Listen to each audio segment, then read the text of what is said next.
Well, well, hello everyone.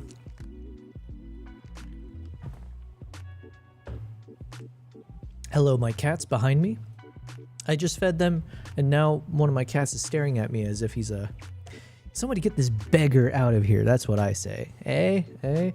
Everyone else here watched The Odyssey yet? I hope you did. Welcome, guys. Happy Thursday. Yo, we got Elvis in the chat. It's kind of fun to say.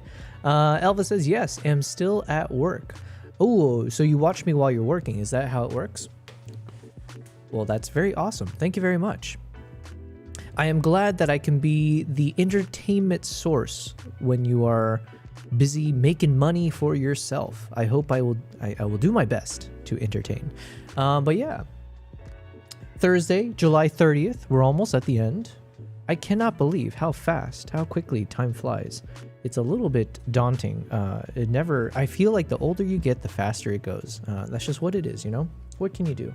But welcome, guys. It is 6:38 p.m. I've started a little bit earlier than normal. Let's see if I can slowly kind of adjust to the point where I do start. Maybe 30 minutes from the time I started today. Let's see. Anyways, thanks guys for being here. Happy Thursday. I am Yobel. I go by YobelPrize. I do a lot of photo and video stuff. Mostly travel and wildlife photography is where I kind of started my journey, my passion. Then I started to, as you know, like these cameras, these technologies, you know, that we can purchase at a fairly convenient and affordable price these days. But anyways, I've been able to dabble with a bit of video back during COVID lockdown times.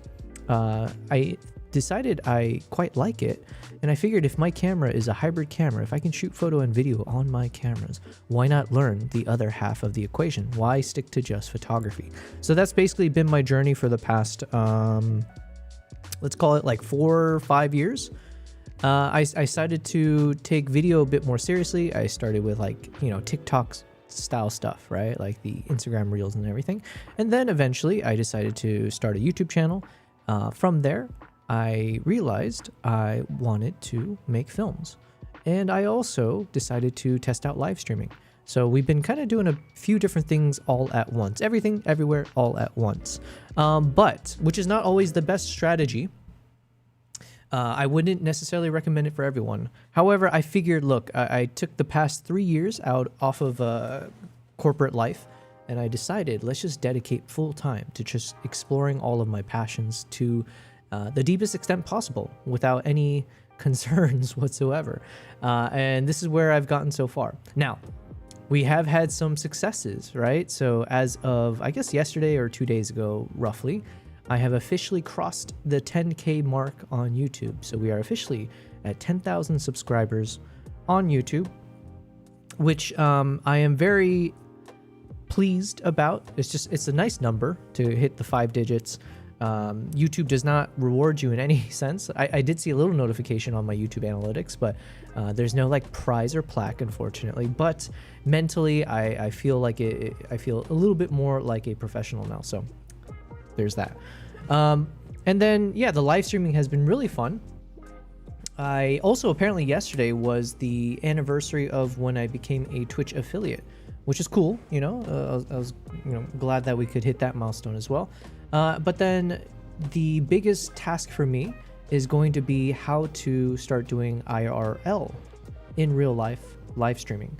That is a big, hopefully very soon, but that is a big step I'm going to be taking, as especially not just like IRL when I'm traveling. I think in general it'd be great if I can bring you guys with me as I travel, but in particular, can I take you guys with me when I'm in a national park, when we are chasing after lions or leopards or whatever else.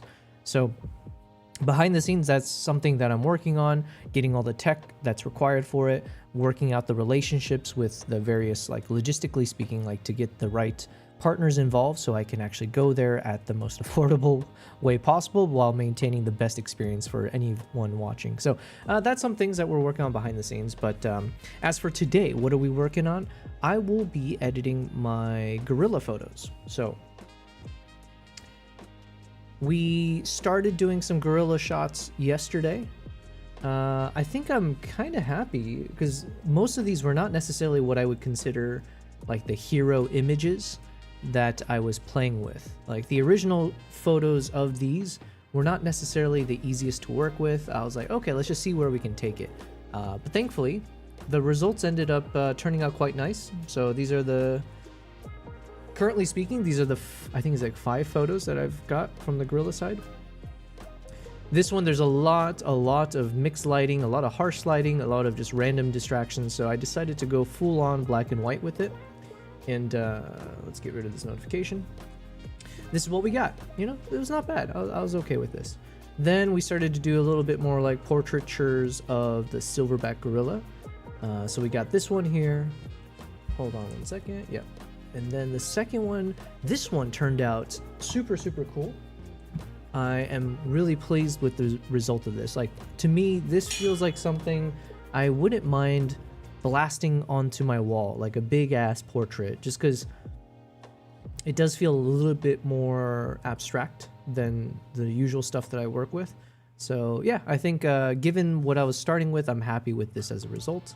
And then we got into a couple shots of the gorilla when it was, there's a younger gorilla here that was just kind of lounging. So we have one where it's staring straight at the camera, and then the other one kind of looking off into the distance, a bit of like a daydreamy look and feel.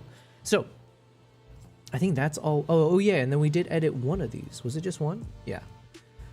So then we got one of these photos completed yesterday of the mother and the baby. I think this is usually like my favorite subject. I think most wildlife photographers would agree, like on average, I think when you're able to photograph the mother and baby interactions, you know, for any animal really, that tends to be the best subject, because there's it comes with the territory, right? You get a bit of like a intimacy, you get a bit more of a universal bonding emotional element that draws the viewer, right? So anytime I can see a baby and a mother together, that tends to be where I like immediately try to see, can I get some cool photos or videos out of it.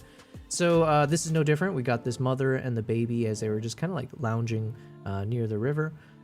Unfortunately, we did have that one little piece of grass or the piece of leaf that was in the way, but I think it's fine. We're getting a peek into their life in this dense jungle. So yeah, anyway, so that was the last photo we worked on yesterday. So now we've got plenty more to go. That's why I want to, today's definitely going to be a grind in terms of the stream. Let's see how many photos we're going to work with. We've got maybe at least one, maybe one of these where they're both looking off to the left. I'll see what I can salvage, because the composition here is not necessarily my best, so we'll see. But then at some point I mentioned you see like this interaction, and eventually this one's not a bad one. Let me mark it. But then eventually the young baby becomes almost eye level with the mother. Which one is the best shot? And the mother starts to look like it's got a smile on her face, you know what I mean? Well, this one for sure, but let's see which one is the best. I should probably zoom in. So these are all fairly focused. So the question's really like which one is the best framing, I guess. Here the eyes of the mother is a little bit more visible, I guess, because there's a bit of a reflection on the eye. And then when she looks all the way to the left, it does obscure that eye a little bit more, in my opinion, I think. But then also in this one, the eye looks more like she's looking at her baby. Ooh, okay, we got some decisions coming up. So my point is, we're gonna figure out what of these photos that we want to work on the most, which one becomes the hero image. Then probably this one I will work on as well, just because we get what looks to be like the mother is smiling, you know, not really, but projection much, but it feels like a nice intimate moment. Again, if I can salvage the framing and this ugly ass leaf that kind of gets in the way. Then we've got some landscape. I guess we just got the one landscape here. I don't think it's worth editing. This one's a bit more, let's say, interactive, slightly more goofy moment. So I think it's worth editing that one. Then we're gonna get at least one. I think she looks, is this the same mother maybe? It looks like she looks at the camera, kind of. I want to guess maybe one of these we'll edit. So yeah, we got one of these shots that is definitely worth editing. These ones I've already edited already, so we can probably move past that. All right, what about this? I think one of these, maybe. Then we got one of the Rangers. Give me a second. Hey, it's Nala. Wait, where is she? I can hear her. Hey, how's it going? All right, everyone, ladies and gentlemen, welcome Nala to the stream. She's gonna hang out with us when she so chooses. I mean, that's how cats work. If my other cat decides to show up, sometimes he hangs out here. Usually he's been hanging out on this bed, so there's a chance he might not join us because we got Nala here. Good girl. So we got Nala and Kimbap at some point. That is part of what you get when you watch my stream, is you get a little bit of cat session. I think that's a bonus for everyone. Since I do a lot of photography, and as I was getting more into film stuff, I did start to learn more about like composition, lighting, things like that. So this was my best attempt at like figuring out a good composition with Nala here. And I'm using a 35mm lens with the Nikon Z9, and I think it's set to like I don't know what aperture I've got it set to actually, but yeah, I hope you guys like it. The other camera is the Nikon Z6 III with 50mm attached. And so yeah, lighting wise, this one's not as good, but I've got the same light that's hitting Nala also carries across to this camera. And then I've got some blue light in the background. So at the very least, there's a bit of separation there, which I think is like, you know, that was the best I could do. At some point, I think I want to refresh this though and figure out like different ways to improve upon it. But for now, I hope you guys enjoy it. All right, bear with me as I delete some stuff here. And boom, there we go. Okay, so this will be a casual shot of the Ranger, just to add a little bit of a variety. Then we're gonna have one of these gorilla cone-shaped photos. So probably one of these as a portrait. Then we're gonna get one where it kind of starts to yawn. It's not the best framing, it was the best I could do in the moment. But yeah, just show a little bit. I love these yawning shots in general. Although I will say, I feel like the chimpanzee, when you see their teeth, in my opinion, feel like it's like their fangs. They look way more menacing than the silverbacks. Like, yeah, we do see it's these canines look pretty dangerous. But I swear, I've seen some of these the canines on the chimps, and they look nasty. Okay, it looks a bit crazier here for sure. Okay, so one of those shots, then probably one of these just for the environmental. Close-up of one of the babies. I think it was a baby. Then we're gonna get some more. Oh yeah, so you know what? Here's the thing. I don't think we're actually gonna get. We're not gonna finish all the gorilla photos today. As I'm looking through these, you know, given the pace and the timing it takes me generally to work through all the photos, it's not a bad thing. It just means we got a few contenders here that are worth spending some time on. But then once we get through the baby gorilla here, then we're done. Then we're literally at the home stretch of all the photos I took from this recent trip to Uganda. And that'll feel nice. It'll feel nice, and I'm glad I got to do this all on the live stream so you guys could see the entire editing process. I hope you guys find it somewhat enjoyable. But then, yeah, the work doesn't stop there. We're going to continue on with the next country, which is Tanzania. So now in tandem with this, I'm working on the actual travel vlog episodes on YouTube. So I do have it pinned to all the chats here on YouTube, Twitch, and Kick, where if you'd like to, if you haven't watched it already, I have episode 1 on my YouTube channel. And it'll give you a good premise to the entire series that will be published, but it also gives you an idea behind the scenes of like the gear that I was shooting with for these, was it like at least 20 to 25 days or so of travel, like uninterrupted travel that I was on. So I hope you guys find it useful. I'm working right now as we speak. So there is like a world where I might end stream early, TBD, just because I'm working on episode 2, and yeah, I want to wrap up episode 2 as quickly as I can, but it's going to require at least a full day of me kind of reviewing the footage and like making changes and things like that. So we'll see how productive I am, you know, for the rest of the stream. But episode 2 is on the way, and then I also have a few other videos cooking for my YouTube channel. And I've been slowly behind the scenes working on a strategy for my Instagram.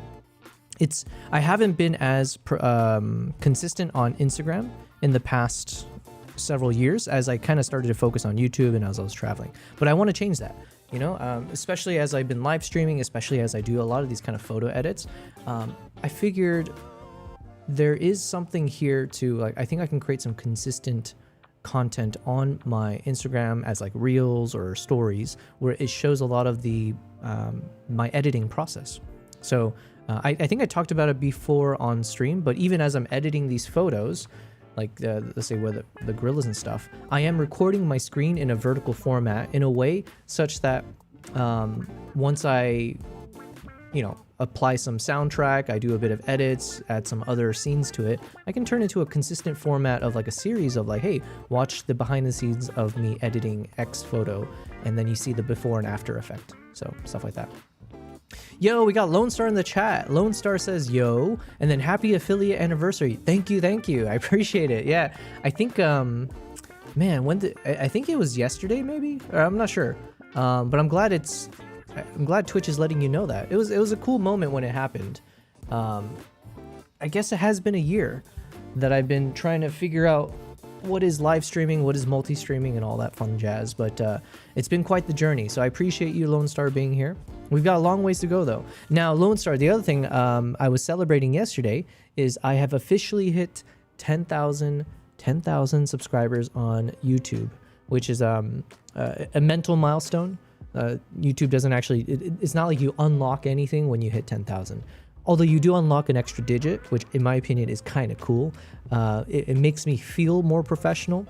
So we'll see. Let's see if mentally it makes me think I'm a professional, and maybe also this could be a psychological thing. I'm curious if it makes a difference from like a partnership standpoint. Like if I were to reach out to anyone, right, to be like, hey, I want to work with you, or let's say a company, like, oh, would you sponsor this, or would you want to, you know, blah blah blah. I wonder if they see a YouTube channel that has a K. Oh no, I guess there is a K when you say like 9K, 8K. You get what I'm saying. If you have something where it shows a 5-digit number, 10,000 subscribers or higher, I wonder if there is any kind of psychological impact there. But time will tell. We're only on day 2-ish of hitting that number, so fingers crossed. But at the very least, I am, you know, it feels good, and we'll see if we can hit the next milestone. I guess in my mind, I'm thinking 15K or maybe 20K, right? Maybe, yeah, I don't know. And hopefully we do it faster, right, as we're more consistent and stuff. Lone Star says, congrats, man. Thank you. I appreciate it. I literally just started YouTube channel for photography. Yes. Congrats on that 10K. I think so. That's a great milestone. Well, I appreciate it. And I hope if there's anything I can share as advice on YouTube for photography, I hope my channel can provide a little bit of those insights. Actually, since you're here, let me actually show you an example of how you could make a video for your YouTube channel as a photographer, because I'm working on this as we speak. So here you go. So I haven't posted this yet because I'm still working through it. There's a few other things I want to add, but I will say it's not necessarily the toughest to make this type of video, actually. And I've made a few videos on my YouTube channel already which follows a little bit of this format, let's just say. So sorry, I'm being very ambiguous. Let me show you. Let me pause the music just for just so I can focus in on this. So basically, I've created this video. It's not done yet, but it's literally only 2 minutes long. Okay, so it's nothing crazy. But the start of this video is just showcasing some footage from my travels. So you would see here, and it's also footage talking about telephoto lenses. So as a wildlife photographer, I am very accustomed to shooting with a 400 millimeter, let's say, or a 600 or things like that, right? Your assumption, baked in assumption, is that the telephoto lens is probably a necessity and maybe perhaps your favorite lens to shoot with as a wildlife photographer. So that's kind of the premise of this that I'm trying to break against. So I already recorded a voiceover in the script, but basically the point I'm trying to make is I think the 85 is currently being slept on. I think the 85 is actually one of the best wildlife lenses to shoot with. So I think I'm still working on what the title of the video will be, but I want it to be a little bit controversial like that, because nobody in their right minds would say an 85. You mean the lens that people associate with like fashion shoots and like indoor portrait photography type stuff? It's like, yes, exactly that lens. So the beginning few seconds is just that premise about like me building in the context of me as a wildlife photographer. So showing a little bit of B-roll, but then this is where I flip the script and I talk about how eventually, then I talk about how I got the 85. The thing that I want to show you more specifically, and I'll just mute the audio for now, is this section here.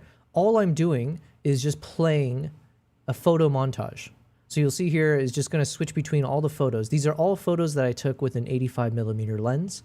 And then all I did is, besides obviously edit this myself and all that kind of stuff, I used DaVinci, and it's like fairly simple, right? To create something like this, I've realized, where, hold on, let's see.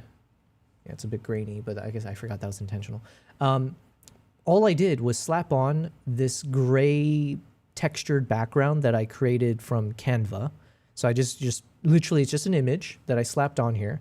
And on top of that, I put in my photos. And then I resized it. I created a solid white rectangle, which I created as the border. And so for each image, basically, you'll see I just did this manually. But then this just becomes a way as a photographer to showcase your work in a video, right? It's like, yeah, because I get what you're saying, Lone Star, about like, if you're a photographer, how do you then enter into a world that's more, in this day and age, more dynamic, right? It's almost like the expectation of the viewer is that everything should be a video. So how do you then, how do you make yourself stand out when we're getting into more of that type of a world, right? Where you want 24 frames, not just a single frame.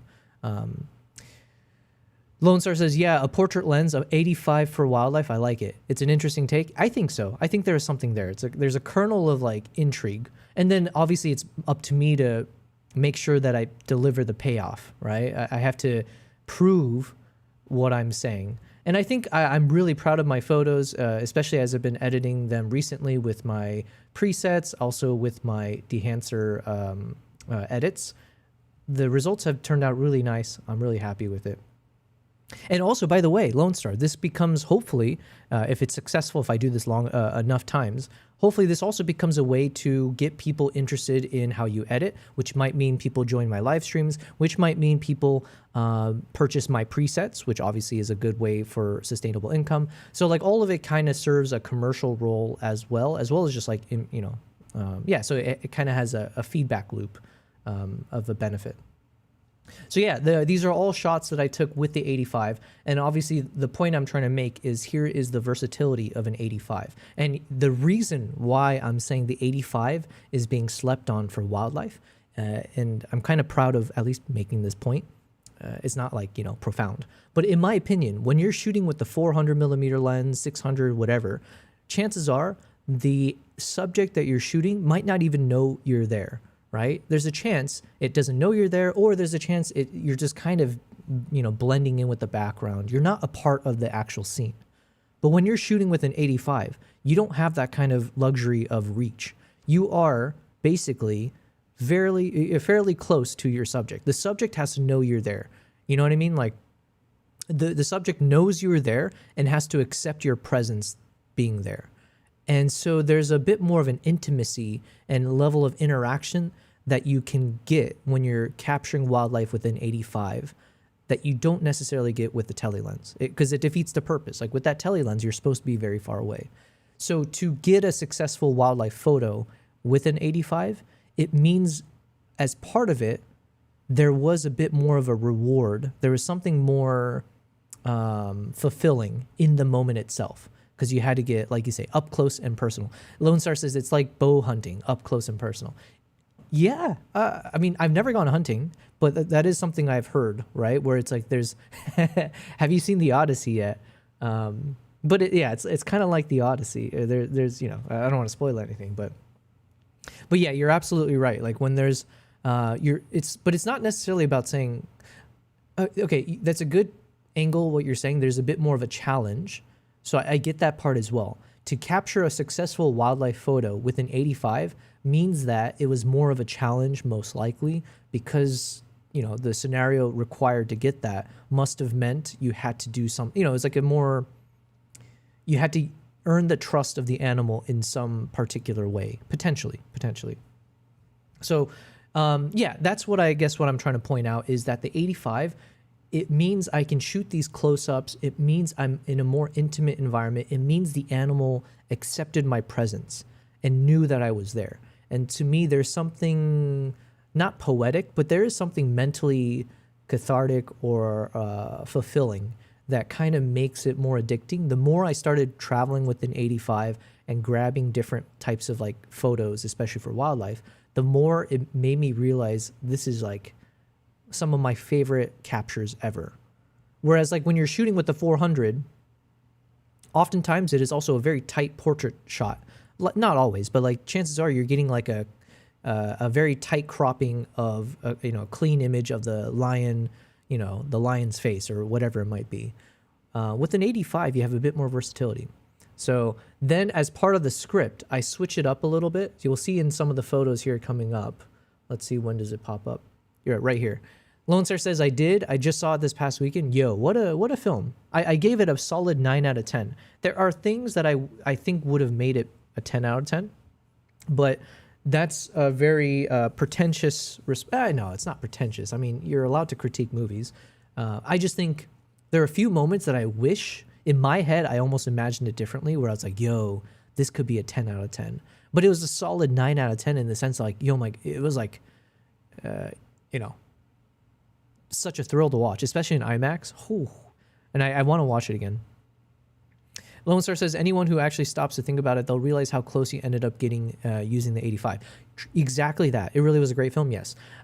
Exactly that, but it's not always that. And I think that's the point I'm trying to make with the 85. With an 85, you can also step back and take like landscape shots, right? So this photo in particular, or the next one I have, these are, let's go, there it is. Yeah, you're able to capture landscapes as well. You could do that with the 400, but best of luck. You have fewer chances or opportunities to do it. So then I'm using this 85 to also be able to capture full environments, right? Get these like landscape type moments here. But then I'm also showing, and this is kind of like the next phase of the script, or like the other key reveal in my mind of why the 85 is being slept on, is you actually can show interaction. You actually show depth with an 85. So whether it's this shot here, where now you have a subject in the foreground and you have the subject in the background. So now you're able to show, right? Especially with the shallow depth of field. If I'm, I was shooting with a 1.2 aperture. So you're able to actually make a story between an interactive environment, between the different depths of the shot itself. So then, here with an 85, I'm able to still get a nice clean kind of portraiture of the, in this case, the chimpanzee.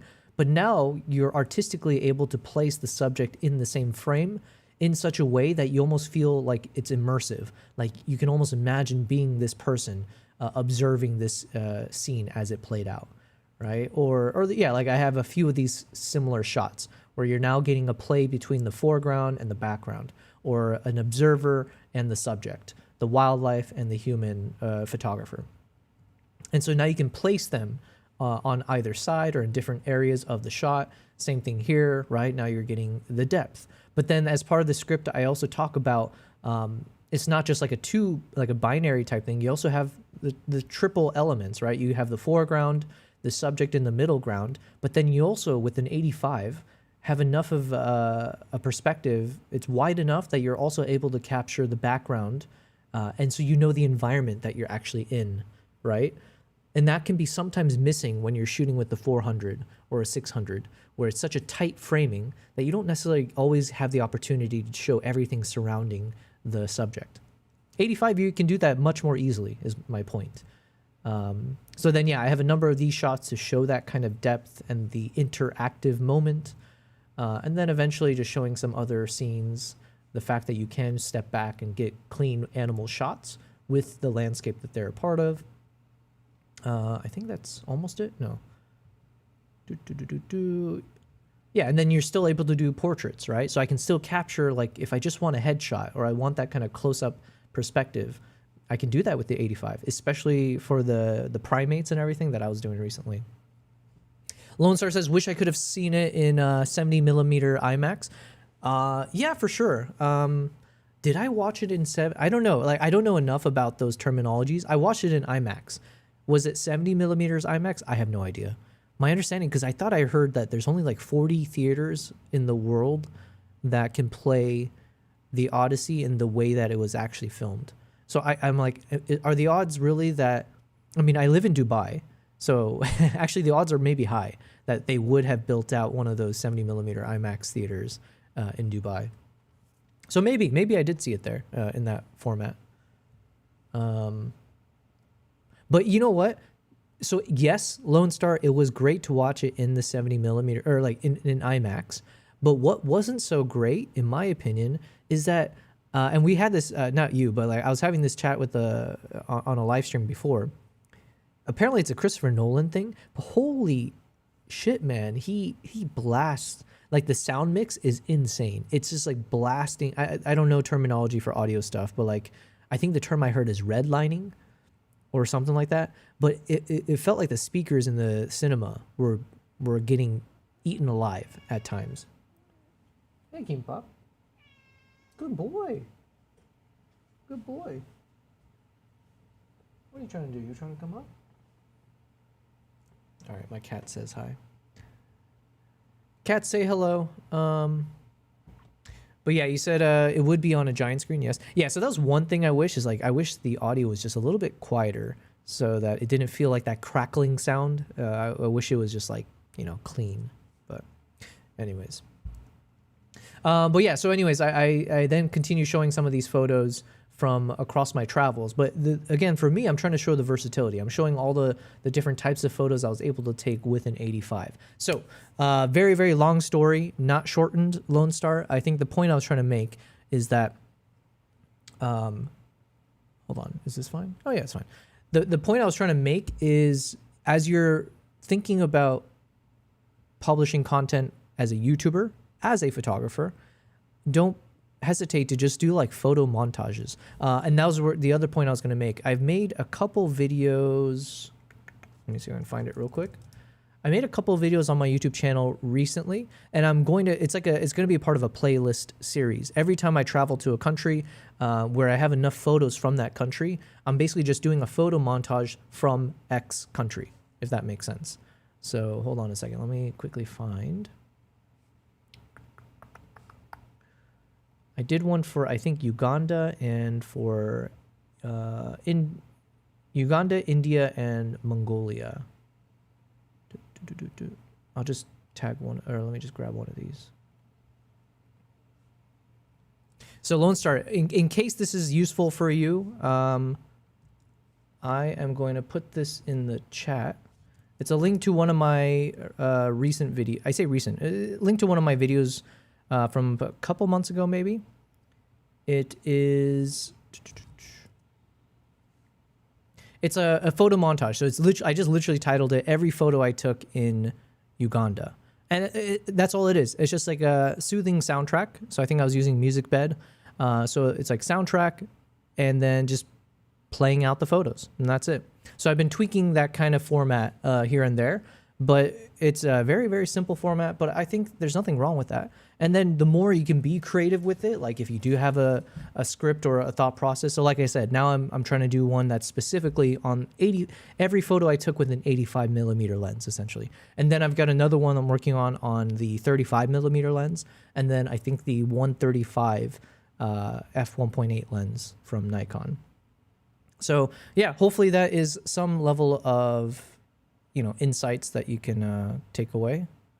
But yeah. I hope that also made sense. But yeah, so this one's, like I said, slightly different because I'm adding in voiceover plus the photos, and I've got a little bit of B-roll footage in the beginning of it. But I think it's, and then yeah, obviously you can do YouTube where you're doing like tutorials. I haven't necessarily stepped into that world yet. I haven't gotten into like, hey, I'm going to teach you how I edit XYZ. But that's definitely a tried and true method that people can pursue. Lone Star says, I've only done a few videos so far, but I think they're kind of going in the way of vlog style photography BTS, I think. I don't know. I'm kind of posting whatever it is I want to post about without any restrictions for now. Yeah, for sure. Definitely clicking the link. Oh, and then Lone Star, maybe I'll send you a second link. Have you seen my, I made a video about like me doing a street video challenge in Munich, because that might be more in line with what you're talking about. Because in that video, it's something I'm going to do for my upcoming videos, because I finally invested in like some POV style action cameras. So exactly what you're saying, it's a little bit like a vlog style. You see me traveling around, and then you see me behind the scenes as I take the photo in the environment I'm in, and then I quickly transition to actually showing the photo that I captured. You know what I mean? Here, let me see if I can find that link as well.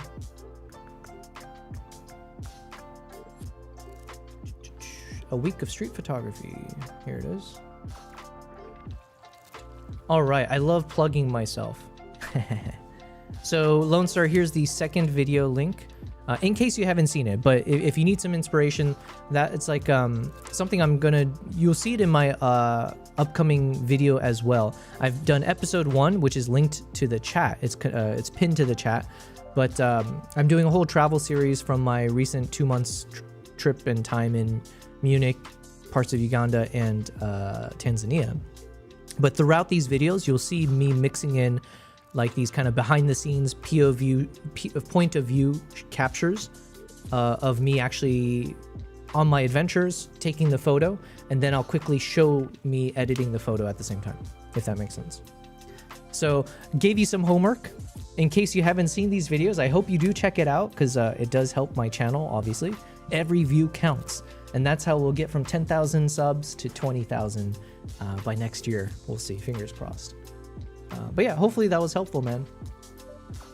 All right, so I need to get some photo edits done, right? So where do we start? Where was the last image?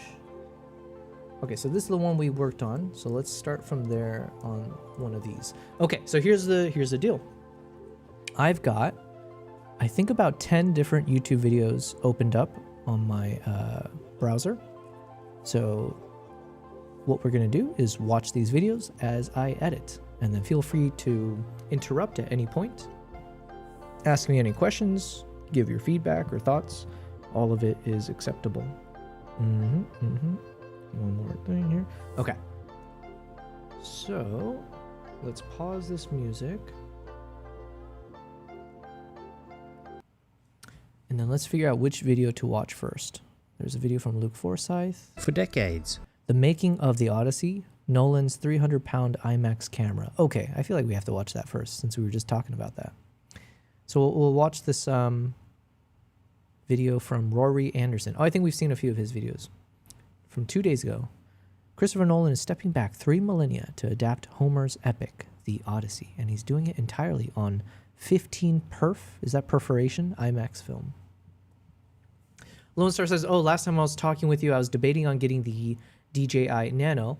I got it along with the new camera, the Canon R6 Mark III, and also a drone, the DJI Mini 5 Pro. Yo, well, congrats to you. These are some pretty heavy-duty purchases, man. I definitely think that'll upgrade your ability to capture these vlogs. Like, man, I've already broken the back screen of my Osmo Nano. Still works though. I put a protector on it. This thing has definitely been a game changer. So like I said, check out my videos. You'll see how I've been utilizing the Osmo Nano for my storytelling. And basically throughout my travels, I just recorded so many, like whether I'm on a plane, if I'm boarding at the airport, I just put it on the magnetic necklace and I just have it recording. When I'm on my gorilla treks or whatever wildlife activities, I've got it attached to my hat. And so then I'm able to get that POV you see behind the scenes as I capture the moment. It's been great to utilize. So yeah, watch all my content. And even on my streams, I'll be showing a little bit. Actually, we can do that now. Hold on a second. I believe they call it ask and you shall receive. Let me bring up the right footage. Even for this particular gorilla shot, I should have the behind the scenes. Here we go. Hello.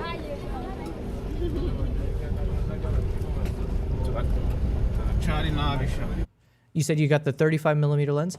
Well, yeah. Well, then, Lone Star, man, you better keep watching my content. Because, I like I said, I've got a video cooking on the 35mm lens. And why I think I think I'm calling it the sweet spot of storytelling. That's kind of like my current lingo for it. Okay, so these are the name of the family. These are all captured on the DJI Osmo Nano. And from my testing, when I ran it just nonstop recording in 4K 25 frames per second, I believe on average I was getting about 20 minutes uninterrupted recording before it overheats or whatever, which is pretty good. Because in this weather, you would assume, yeah, that might play a factor. When I was in Munich, I think it rolled for 30, 40 minutes or something like that.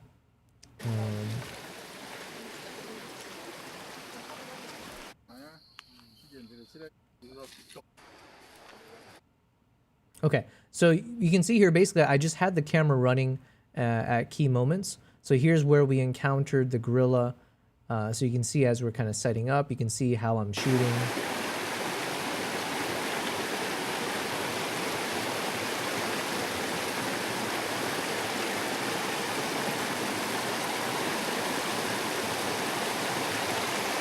So this was just the Osmo Nano attached to my hat. So it gave a clean perspective. And then the reason I went with the Osmo Nano is also because you get 10-bit log, or it's the DJI log M. So you get better color quality than if I'd gone with the Insta, right? If I went with the Insta 360 whatever equivalent, the Go 4 or whatever, it doesn't give you that same capability of shooting in a log format. So from a color grading perspective, I preferred the DJI for that. But you can see here the entire behind the scenes. You can see how I'm struggling here. Basically, I wanted to swap out. I think I had the 35mm lens on the second camera on my side holster. So I wanted to swap it with the 400 lens, which is kind of hard to do when you're out in the elements, but let's see.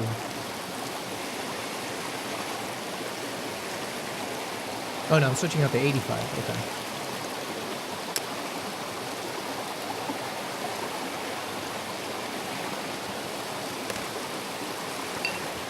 Can you hold this? Thank you. 1 second.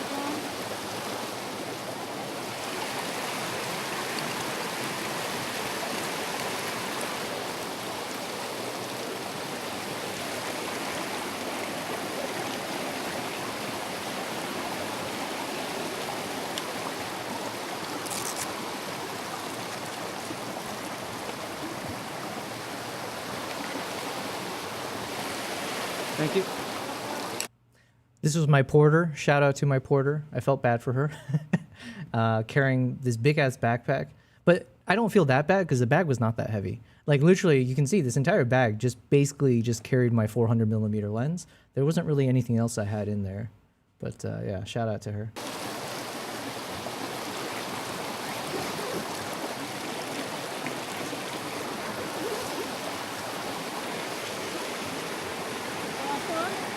So yeah, basically you get this full perspective, right?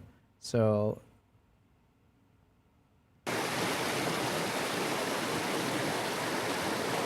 then from like a storytelling perspective, I think it's really good because let's say you make a YouTube video about some photo session that you're doing. Well, then now you can just have this playing instead of like having to worry about, oh, how do I get footage of me when I'm traveling and stuff, because I'm a solo, for the most part, I travel solo. So it is kind of tough to get the B-roll shots that you need for a proper YouTube video when it's just you. So it's like, what am I supposed to do? Am I supposed to just like set up a camera somewhere and record me so I can add some voiceover or kind of transition into the moment? It's so tough. But thanks to like this kind of action camera footage, now this becomes my baseline B-roll footage, right? So whether I just let it play out, whether while it's playing, maybe I'm applying my own voiceover. So then here I could talk, I can give the context. I just record my microphone and I just go like, okay, so here we are on this gorilla trek and I switched out to the 400mm and we saw this like gorilla family and they were just hanging out near the river. So, you know, thankfully I was able to, you know, take some photos and videos and blah, blah, blah. And here I want to show you the results, right? Whatever your script is, you can do that and just have something interesting playing the whole time, which I wasn't always able to do in the past. So I do think that this kind of action camera stuff is a huge godsend in terms of like being able to tell some interesting YouTube video stories. So then, yeah, so what you see basically is I've got all the moments captured whenever I was photographing or filming something. So like every one of these moments here with this gorilla, you would then be able to see the subsequent moment that I captured. So it becomes kind of like a you get the full screen, or you get the full story, right? You go from the behind the scenes, what the environment looked like, how I was trying to get the shot, and then once you see me snap that photo from the point of view perspective, then you actually see the photo, right? I would switch over to showing this on screen as part of the YouTube video. So you say, oh, okay, here's the actual moment after it was edited, blah, blah, blah. So that's kind of like the handoff that I'm trying to do here. Lone Star says, yeah, it really is. What's the camera hanging off your camera? Oh, yeah. Oh, and then Lone Star, I'm giving you so much homework, and I do hope you watch these because every link I'm sending you is a direct answer to your question or more context. Actually, this one I won't send a link because it's already pinned to the chat. So if you see the pinned comment on my YouTube, Twitch, all the chats, you'll see it says watch episode 1 of my travel series. And in there, I break down my 5-camera rig that I'm kind of proud of, but I created this rigged system such that when I'm on these jungle treks, I would have 5 different cameras to shoot with. So camera 1, let's say, is my Osmo Nano. So that's again on my hat. Camera 2 is my Nikon ZR, which is attached to my chest holster. Camera 3 is my second Nikon ZR, which was attached to the kind of like my side holster of this vest that I'm wearing. Camera 4 is the one you were just asking about, which was the Osmo 360 attached to like one of these Tilta magic arms. So then that was giving me like the behind the scenes and a 360 angle of anything that was going on at all times. You can see here it says 71 minutes. So basically at the start of my trek, I just had it recording. And so then it was recording the entirety until the battery dies. And then camera 5 is from the Action 6. So I had an Action 6 camera attached to like my shoulder mount of my harness that I was wearing. So then that was also running like the entirety. So I like the Action 6 and the Osmo 360, they have a longer battery life anyways. So I just had both of them recording until the battery runs out and I can swap it out. But that is just meant to capture everything from like a POV perspective. So yeah. Quite proud of it. Check out the video. And if any of those items are of interest, make sure to click on my links, my affiliate links, to make purchases or whatever else you want to do. I think it works there. So yeah, that's the 5-camera system. It's a part of this rig that I created for specifically for my jungle treks. So for the chimpanzees and the gorillas, that's what I made this for. And it worked out beautifully.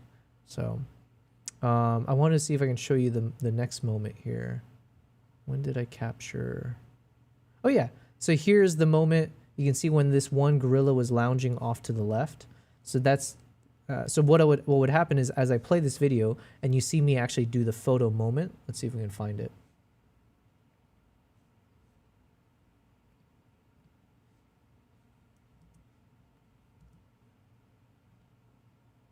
Oh, what's going on here?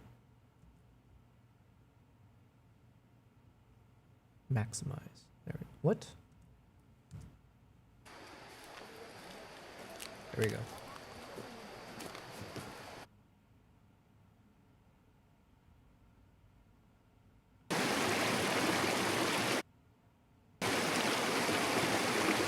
Now, one thing I'll have to keep in mind next time. Lone Star says ad jail. Oh, yeah, no worries. I hope the ad has finished. Wait, an ad break just started. Oh, dang it. Okay.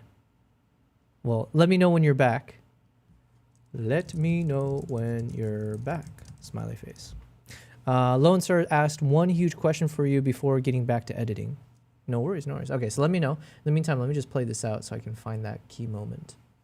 But yeah, one learning I think I'll take away next time is the Osmo Nano comes with the actual screen, so you can actually see what you're recording. I need to make use of it a bit better next time, so then I can actually see what I'm capturing. For example, here, I mean, this is great. You can see the camera, but you don't actually see what I'm shooting because I was looking down. And so if I tilted my camera up a little bit more, maybe it would have been slightly better. But, what can you do?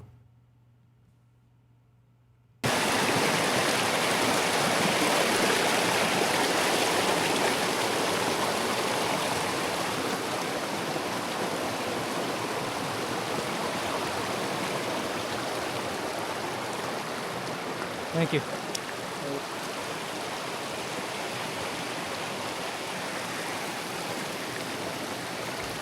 So that's the side holster.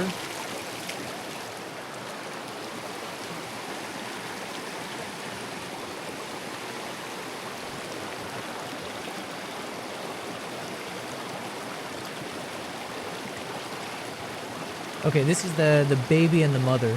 You can't really see it here, but yo, what's happening, man? Cyronius, thank you very much. Thank you for the resub over on Twitch. On the 10K, sir. Thank you.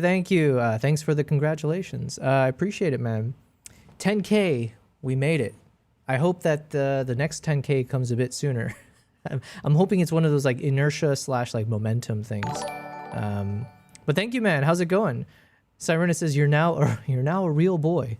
What are you, my puppet master? Yeah, shout out to Cyronius, man. How did you do the photo walk? Was that over the weekend? I forget, man. But how you been? Lone Star says he's back. Okay, Lone Star, you said you had a question for me. Or wait, what did you say? You said one huge question for you before getting back to editing. Let me know. But yes, Cyronius, good to see you, man. I did a couple walks to Cyronius. Nice. How were the any hero images? Any like epic shots? In the meantime, I'm just playing this out to see the moment.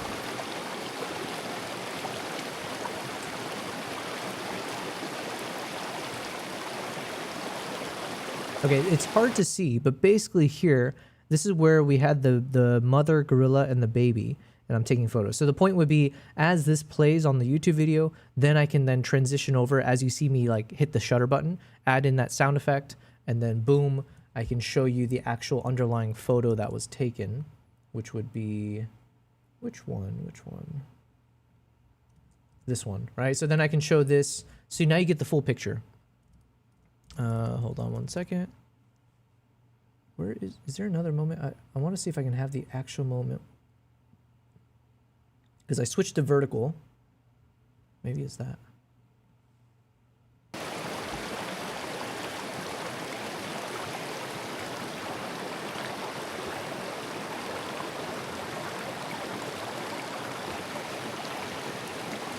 Now, unfortunately, the gorillas are so dark that it's like hard to tell what I'm taking a photo of. I think it's one of these moments is where I was capturing the mother and the baby. Yeah, so unfortunately for these ones, it's not the best example because you don't really get too much context. You don't actually see the animal really. It's just a bit of poor framing on my part. But at least you still get a bit of like the action of like, here's behind the scenes. Here's what the moment actually looked like, how it felt like.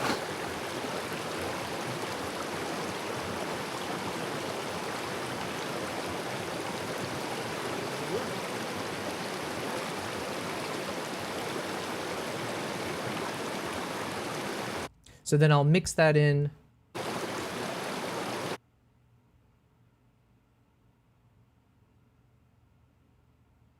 Yeah. So I'll mix that in with the actual moment itself. Ooh, here we are. Oh, is this it? Oh, perfect, perfect. Oh, wait, I'm happy now. Hold on. Maybe. Hold on a minute. Yeah, there it is. Okay, cool. So you can see, like, I was obviously taking like rapid fire shots, but that was like the moment where the baby was climbing down.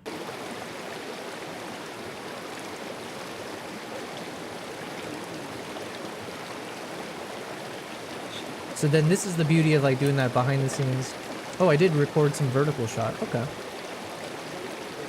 I need to turn that into an Instagram reel at some point.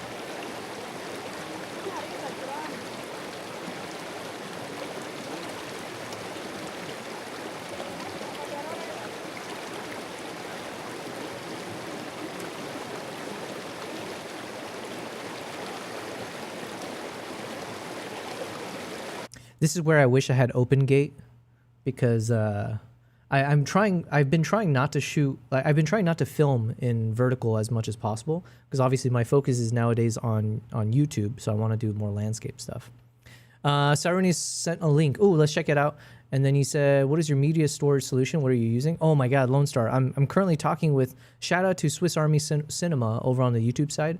He put me in touch with a contact of his for Oyen Fortis. They have like some 5 array system where you house like 24 terabytes each. So I'm currently trying to figure out if I should purchase it. I feel like I need to purchase it, but it's not cheap. I'm like, oh, why is like hard drives, everything's so expensive these days. I'm using Unraid for my NAS. Lone Star says Unraid. Okay, I think I'm going to have to invest in a NAS pretty soon. Yeah, we can have a chat about that in a second. Let me just quickly play this out. I want to see if I have the photo moment.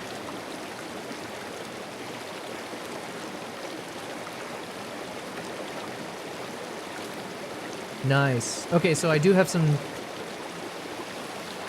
Looks like I have some clean video when the baby is climbing onto the mother. So that should be like an Instagram reel at some point. And then, let's see, I'm recording again. Ooh. Yeah, oh man, I got some good content here. I'm sitting on this.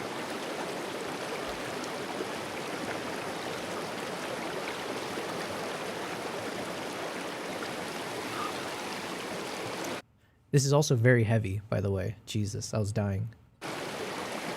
Okay, is this the photo moment? Let's see.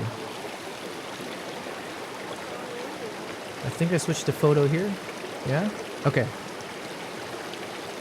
Boom, boom. All right, let's see if there's the moment I'm looking for.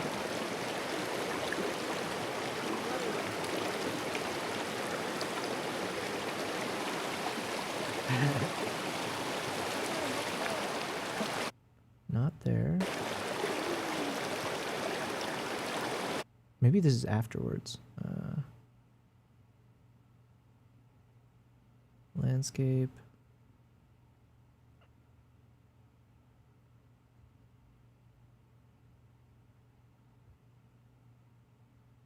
Yeah, it might have been after. So maybe I captured it more in the beginning part, this part here. Okay, anyways, you get the point. We get some of this nice behind the scenes, and then you can see the moment, the actual photo moment, or the video moment, because I do have both now. Lone Star says, that's so cool. What an experience. Thank you, thank you. Okay, hold on. Cyrone sent something over a while ago. Let me click on it. Copy, copy. Let's bring it over here.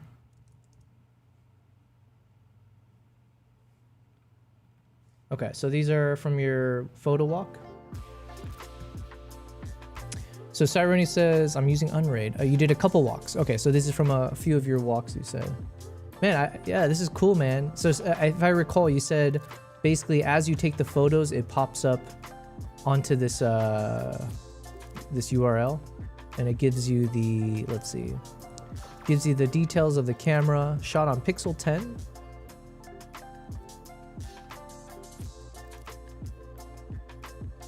Loads up. Nice. Nikon Z8 with the 105 2.8. And does this mean, Cyronius, when you, if this is publishing in real time, are you shooting in JPEG or are you shooting in RAW, but the image that shows up on the site is like a JPEG version, or how does that work? I'm assuming it's not the raw, I mean, it's got a lot of colors. So unless you're applying something on top of the raw shot, I'm assuming these are like JPEGs. But then does that mean, I'm so curious. You shoot raw and JPEG, but the upload is just JPEG. Okay, yeah, so I see. So the tech is so fancy, or you figured out a way so that you can shoot in raw, and then the JPEG version is what gets posted quickly online. Nice, man. Oh man, I'm getting hungry. I haven't eaten all day. I think I'm getting onto that intermittent fasting, not intentionally. Yo, that's some crazy looking cinema camera or film camera thing. Nice, man. Like I said, I'm a bit jealous that you're doing these kind of photo walks. Maybe someday I'll have to move back to the States so I can be a part of a community. I was saying, like, every time we watch these YouTube videos from like New York City, and all these like New York City photographers, you know, like collaborating and doing stuff, I'm like, damn, I wish I had that. Is it good, man? Was that a Canon shooter? All right, we'll keep moving. Also, it feels like Texas, I forget if you said you're in Austin, but it definitely feels like a really photographable place, especially in these parks. Although I still think New York City is probably one of the best. No, San Francisco was a lot of fun. I would love to go back to San Francisco now with like a bit more photography and film knowledge. Because there's so many like national parks nearby. You've got a lot of vibrancy and hills and like photo moments everywhere. Nice, man. Well, thanks for sharing this.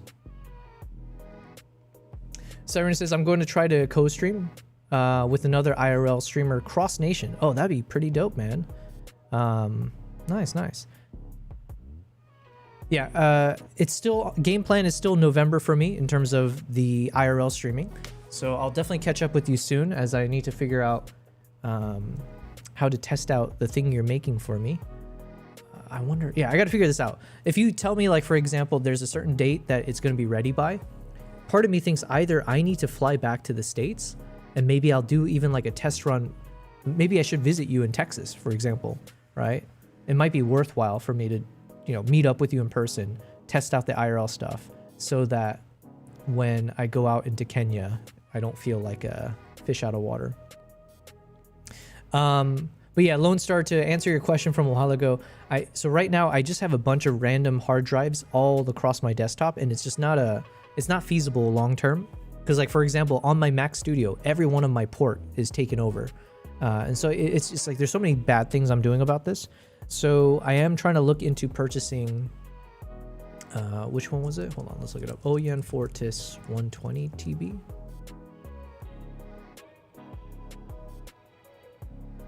So right now, I think the concept that I'm trying to purchase is something like this, which comes with like what do you call these? Five bays. So within each bay, I guess, is where you attach the actual hard drive. So you can have up to 5 24 terabyte hard drives included. And then, so the benefit for me is obviously having one big system that's got everything would be super nice compared to the fact that I've got like over, I don't know, over a dozen hard drive stuff all around me. So if I can if I can unify that into a single system, which also means it's like, I'm assuming just a single input or like a single port direct connected to the Mac, my God. And also, my understanding is this one should be pretty fast for editing as well. So it's not like just having some super slow hard drive that is meant for more like cold storage, because I need hard drives that I can dynamically edit from at the same time. So I think this is probably a good solution for me. So shout out to Swiss Army Cinema who brought this to my attention. But it is pretty pricey. It's not as pricey as what I see here on B&H, but I do have to commit to spending a few $1,000s, I think.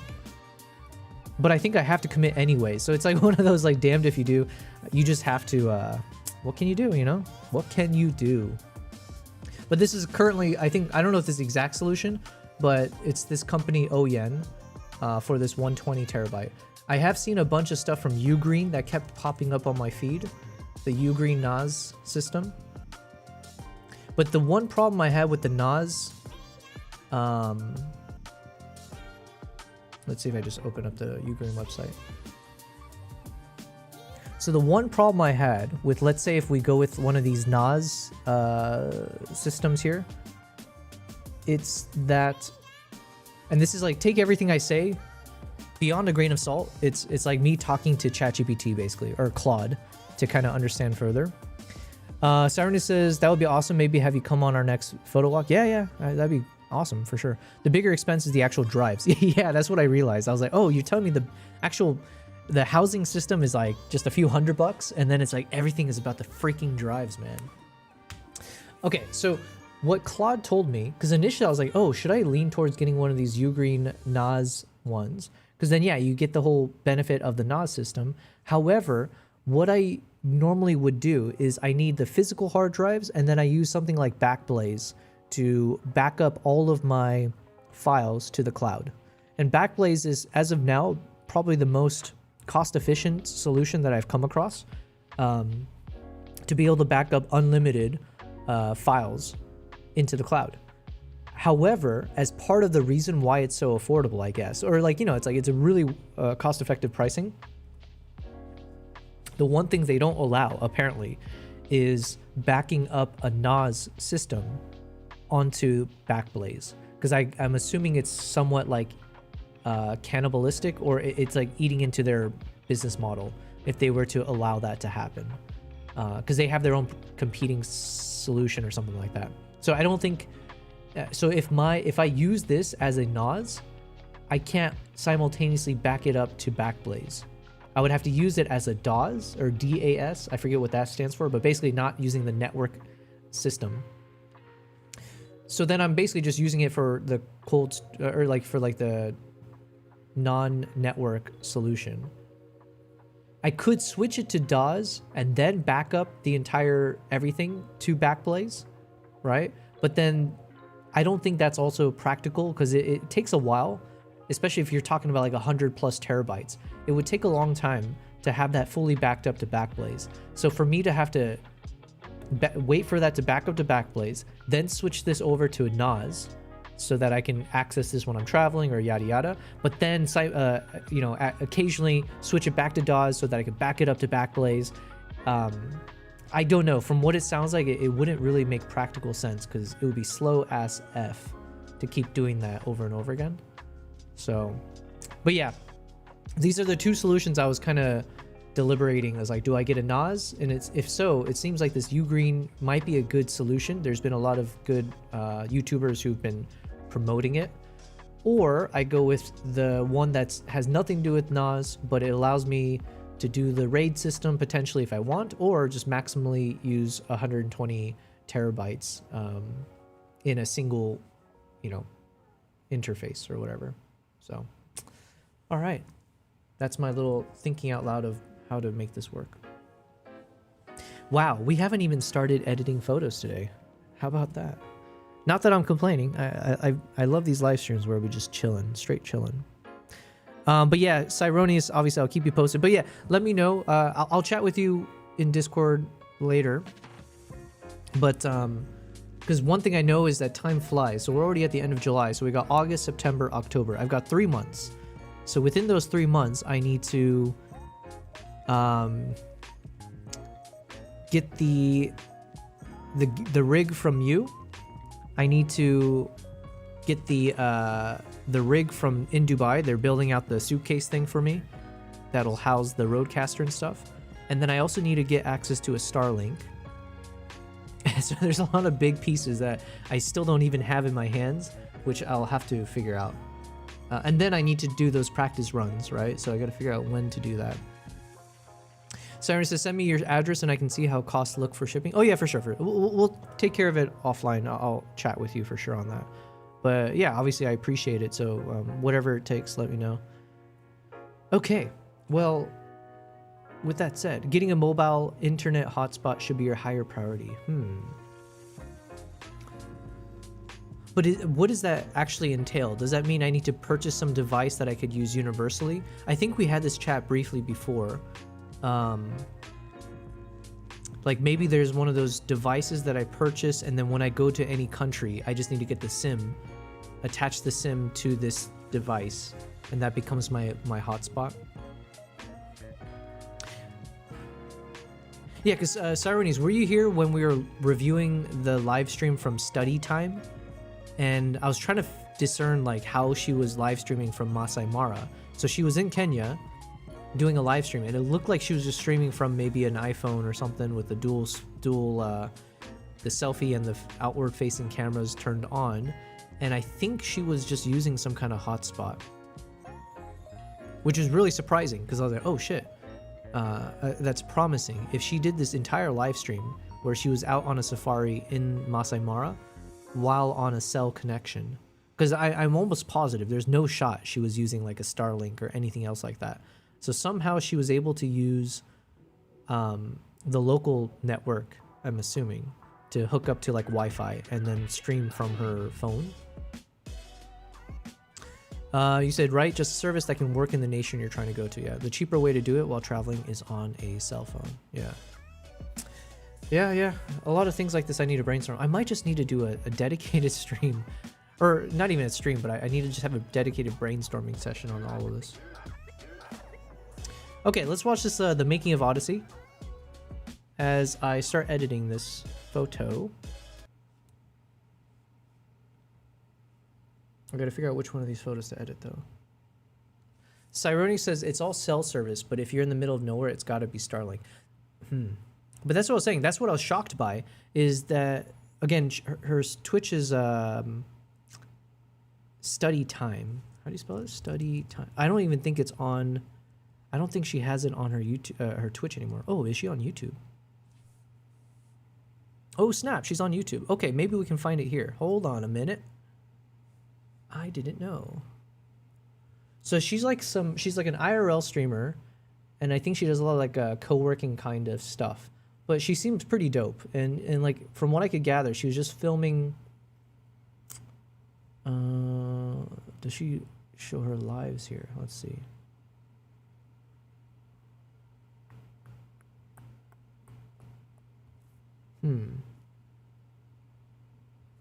Yeah, because Cyrone, she was in the middle of nowhere, right? She was live streaming from Masai. Oh, here we go.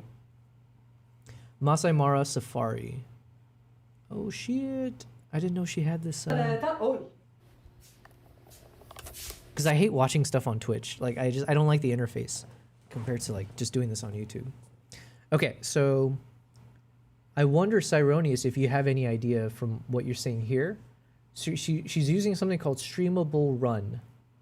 And it says signal restored, switched back to ingest one scene. So I have no idea what this Streamable Run thing is a part of, but it's associated, I guess, with, I don't know, it recognized when her signal came back. So she had that thing you were mentioning before, like when signal gets lost, you need to put on like some kind of be right back messaging. This was a very quick one though. So here she is.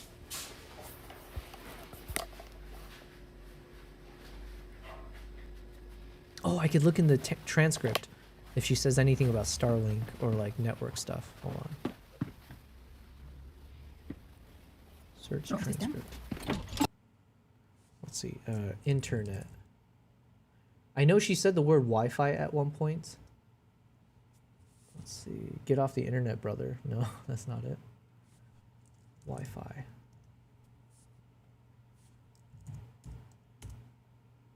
We're doing a Safari, connect to the right Wi-Fi. Let me make sure you are connected to the Wi-Fi. Sorry, I'm fixated by mistake. It's gone. It took just a little bit from home because there was no Wi-Fi. Okay, so if we go to the first instance at 9 minutes. Sarni says, I use a free service called what is that? No ALBS? No ALBS. I have no idea what that is. We're doing Safari, yeah. Hold on, let's slow it back down. Yeah, so you can see her like, she's using whatever, I assumed it was an iPhone, but maybe it's like some kind of gimbal. But basically she has dual access to like the cameras. So she's got the front facing selfie camera activated at the same time that same camera is showing the front facing. So my assumption was maybe there's some feature of the iPhone where it can turn on both camera modes while you're putting it on a gimbal or something. Or maybe it's like a Osmo, I don't know. I think this is them. Is the gate closed? No, it's open. Okay, they're here. They're here. So this is why I'm assuming it's not a Starlink, because she just like, the Jeep hops up and then she just kind of enters. Oh wait, it could be a Starlink. Hold on a second.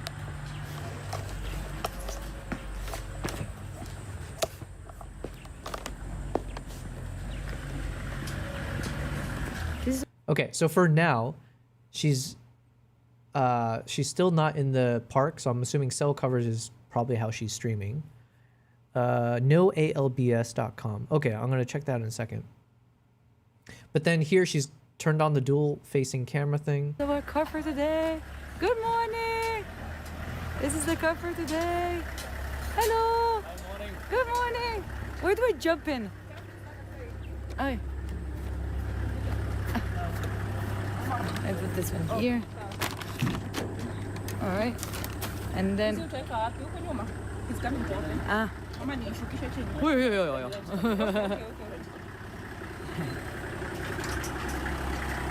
Look at the car. So, I mean, just logic, I don't know, like, my logic leans towards the fact that the Jeep just showed up and she's hopping in. Probably there's no, like, deep tech work being involved here.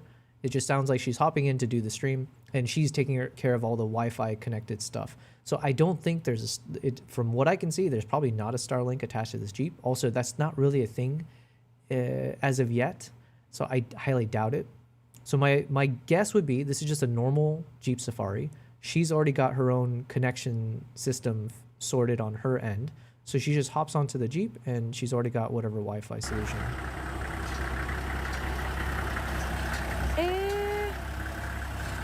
It's gonna be so cool.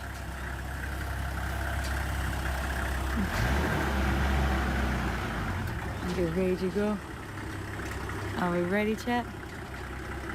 Are we ready to see some animals? We're doing a safari, yeah.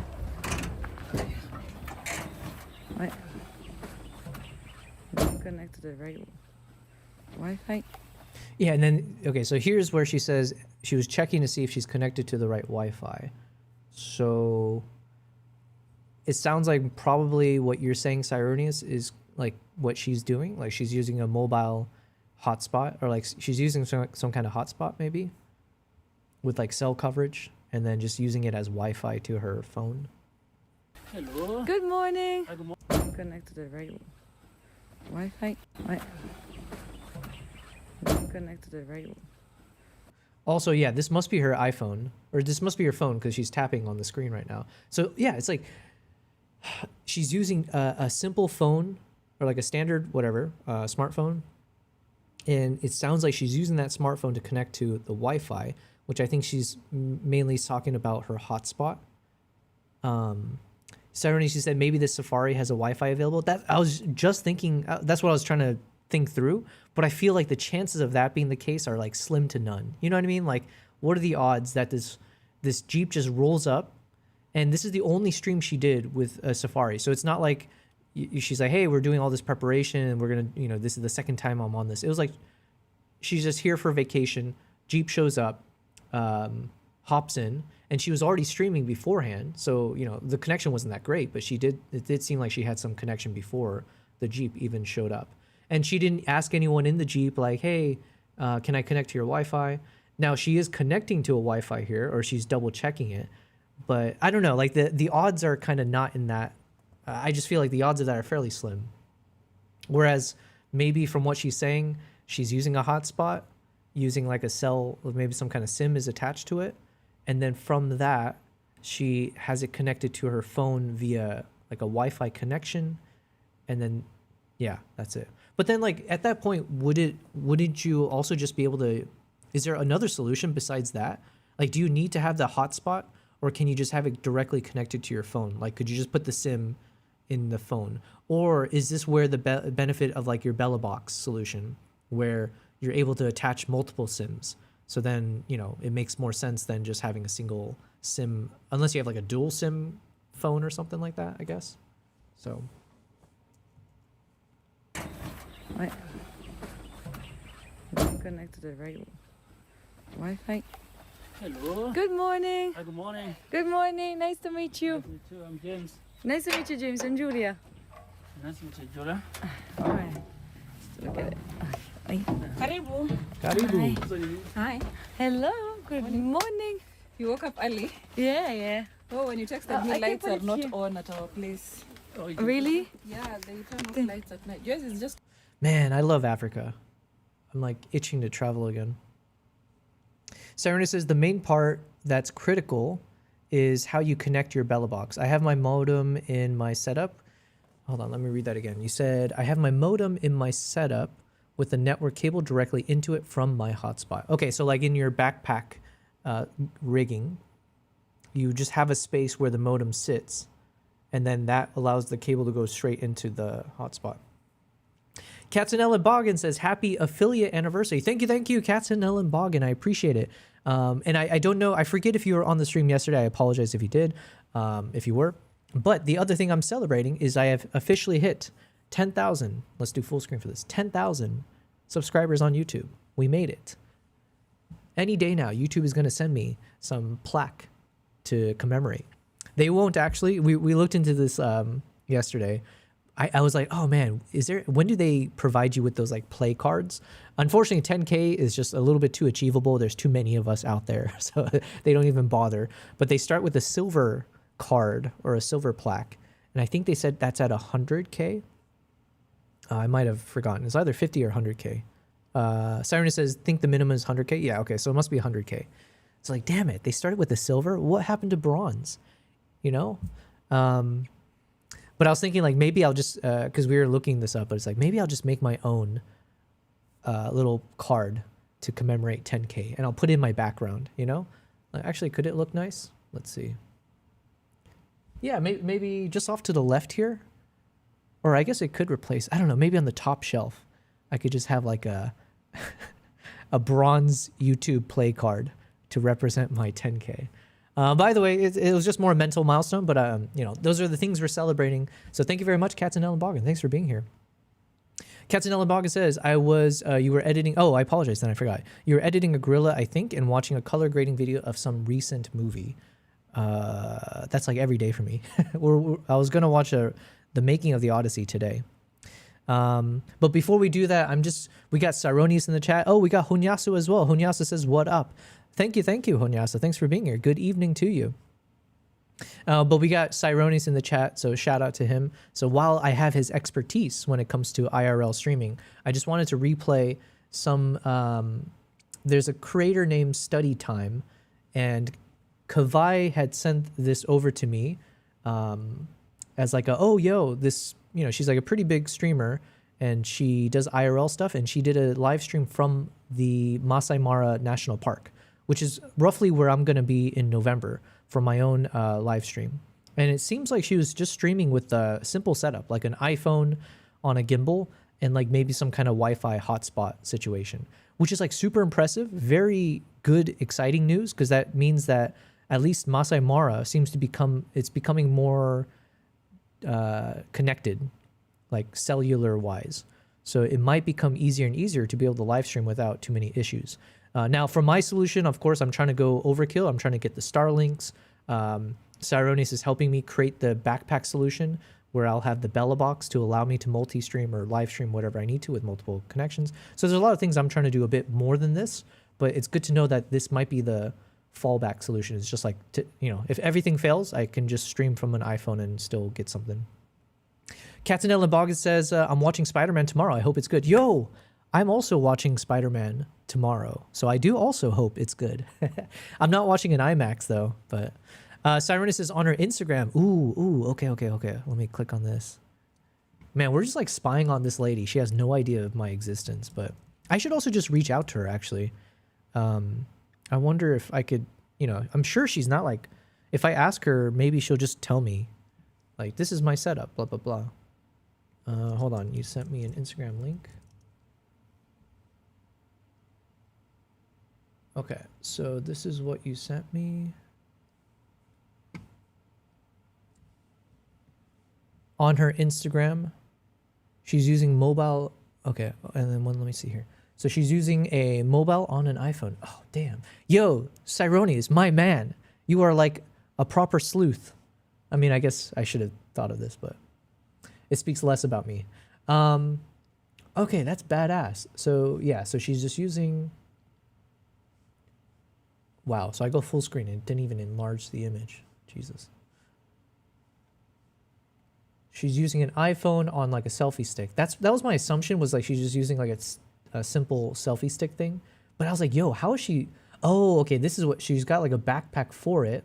Because like she's streaming for several hours. I was like, there's no shot she's holding on to the gimbal the entire time, right? She must have it attached to some kind of a holster or something. Let me see. So she's got a cool ass sling. Okay. So I guess it's...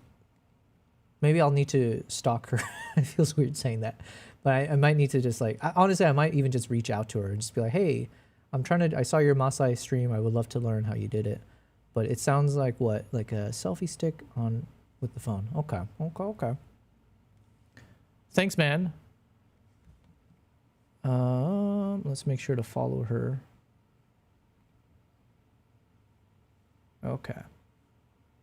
She's using a mobile on iPhone and a secondary smart hotspot in her pouch there. Oh, you know that? Or you could see that. A secondary smart... Oh, that's like that big tablet looking thing. That's the hotspot. Oh man, I'm getting so excited. It's like, as I see this tech, and as smart people like you are giving me information, I'm like, oh, like there is nothing in the way besides just doing this. There's nothing preventing me from being able to do this successfully besides myself and not knowing what I'm doing. So there's a lot of hurdles there, but. On all night. Like, I mean, you can turn them on or off. no. Ours is generator. Ah. Okay, so she's got it on the gimbal. At some point, I feel like she must have it attached. Because I doubt that she's holding on to this the whole time, right? This truck is faster than a lion. I don't know. Or maybe she did. Ooh, it's gonna get cold. There's a sugar there. A sugar. Okay, Cyronis, I think we talked about this last time, but one thing that would be the icing on the cake, if that's a phrase, is if I can attach, if we can get to the point where my point of view camera can actually be a live streaming camera, right? Because the biggest issue is obviously battery life on this, but if you, it does have a USB-C, yeah, it's got a USB port. I wonder, are you able to then, as long as you wear this entirety on a hat, plug in USB-C to like the Bella box or like to the video switcher or everything? I wonder, could this be a running camera source so that any point during a live stream, this can become like the point of view camera angle? Because that would be like that's like the holy grail for me of like, how can I showcase a wildlife safari from my perspective? And if people can actually watch me, like where I'm looking, if I'm looking down at the camera, blah, blah, blah, this would be ideal. I wonder, I'm assuming it should be, because I think you can do that now, right? With like, could you do that with a GoPro maybe? Or like maybe with an Osmo Pocket for sure. But the problem is those things are bigger. I'm doing an L on my forehead, but yeah, I don't know. You got some packed lunch? Yes. There is also the eggs for breakfast. Oh. Gotta go. Woo. Let's go!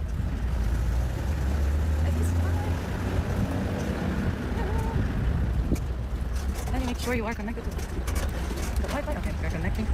Right. Also this one. Let's hope there's gonna be internet. Is Okay. excited, isn't it? And then here she says something like, I just hope there's going to be internet. So I can't really glean anything from that, but. Okay, but I guess we did glean it already. Cyronius, shout out to you. She's using a hotspot. That's what it is, yeah? So this one. Hello. And then there were a few moments where the connection glitched. Nice. Nice. Let me just...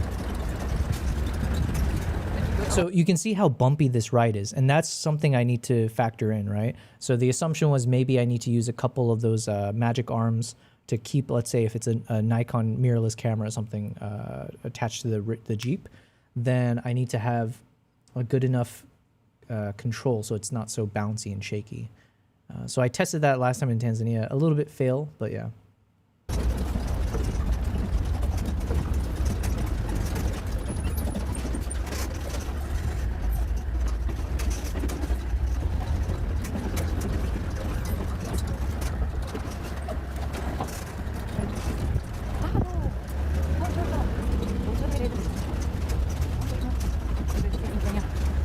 And then I'm curious how she's switching. I'm curious how she's switching camera scenes and stuff. If her iPhone is actually doing the filming, or how does that work? Maybe the app is open the whole time, and then she can just tap away on the actual phone itself. Maybe. Sarani says she's actually live now. By the way. Oh wait, you know what? I think I did see that little red circle around her. Oh wait, no, I thought I did. Yeah, there it is. Big, huge dig I care. This is how much I care if you like me or not like me with or without makeup. This is how much I care. Look how big it is. Yeah, so like this part I can get, right? It's just like, you know, when she's doing her typical IRL stream, it was more just like, how does she do this in the jungle, in the wild? So Federesi says, howdy back at you, man. Good to have you here again, as always. The Amazon link here has her gear list. Oh, snap. Oh, thank you, man. Yo, Cyronius, I owe you like 5 rounds of shots if I visit in Texas. At least 5. Because you're doing all the hard work for me. You're doing all the work that it's like, how did I not think of doing that myself? Okay, so there's a Amazon link. How's it going, Fed? I've got one of your videos lined up. I think I saw you posted something. I haven't been able to start the YouTube stuff yet though, because I got distracted. It's a good distraction though. So shout out to Cyronius helping me out here. Let's see. You said she's got the gear list.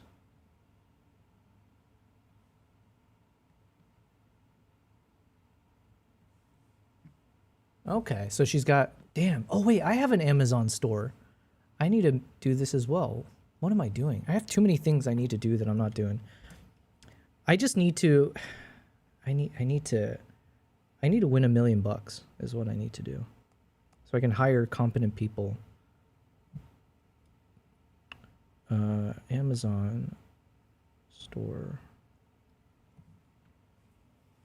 Okay, so she's got one of these camera mounts for the phone. I mean, it is much easier when you're just shooting from the phone. Magnetic neck mount, okay. Portable phone cooler. Oh, I never thought about that. I guess that could be useful. Oh, I see. You put it on the back of the phone. Huh.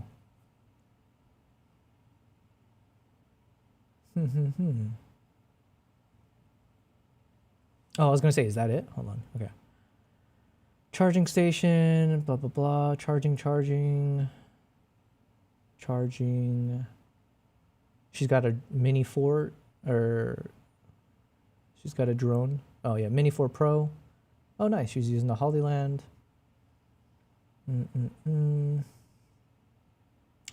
Osmo Mobile. I see. Damn, she's using an iPhone 14, or maybe it's old. Let's see. Oh, here we go. The ZTE, most powerful 5G portable Wi-Fi hotspot. Huge 10,000 mAh battery, 18 watt reverse charge. Ooh la la. $250 though. Interesting. SIM slot unlocked. Yo, Cyrones, what do you think? Is this better than the solution you're using? Or like, what do you think of this? Is this something I should consider then? Because if she was able to use this, assuming this is correct, and she used this for Kenya, that seems like it could work for my needs. Fedorovsky asked, who is this woman? Are you getting married? Not anytime soon. This is study time. She's a streamer. Shout out to Kavai in the chat. He had sent this over on the Discord a few weeks ago, I think, at this point, and or a month ago. So he let us know that she's like an IRL streamer, and she was in Masai Mara, which is where I'll be, and she was doing a live stream. And so it piqued my interest, obviously, because like, oh, how's she doing it? What's the tech she's using? How's it going? And so apparently she was just streaming with her phone and a hotspot, and it worked out in the park. So that's like super promising for my future trip, because my thought was like, oh, I have to rely on a Starlink. And even then I was concerned, what if, like, is that even going to be good enough? But if she's doing this with the cell connection, then the Starlink is I guess it's a cherry on top.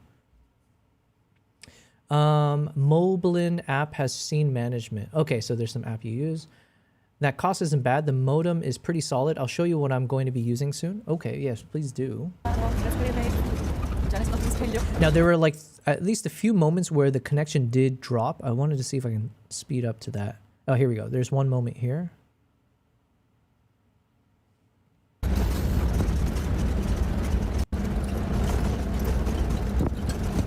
And what was also interesting is based on the settings here, it looks like she did film this at 60 frames per second, which is like impressive. I guess it's just her iPhone, so maybe there's that.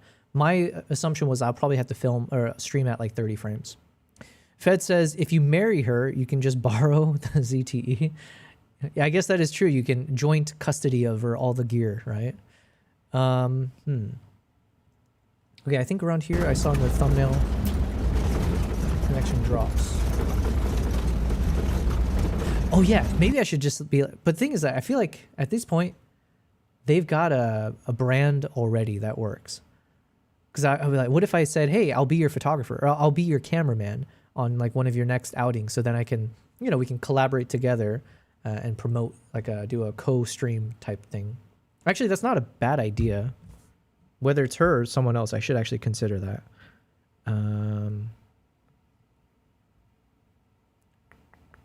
Let me just write a note.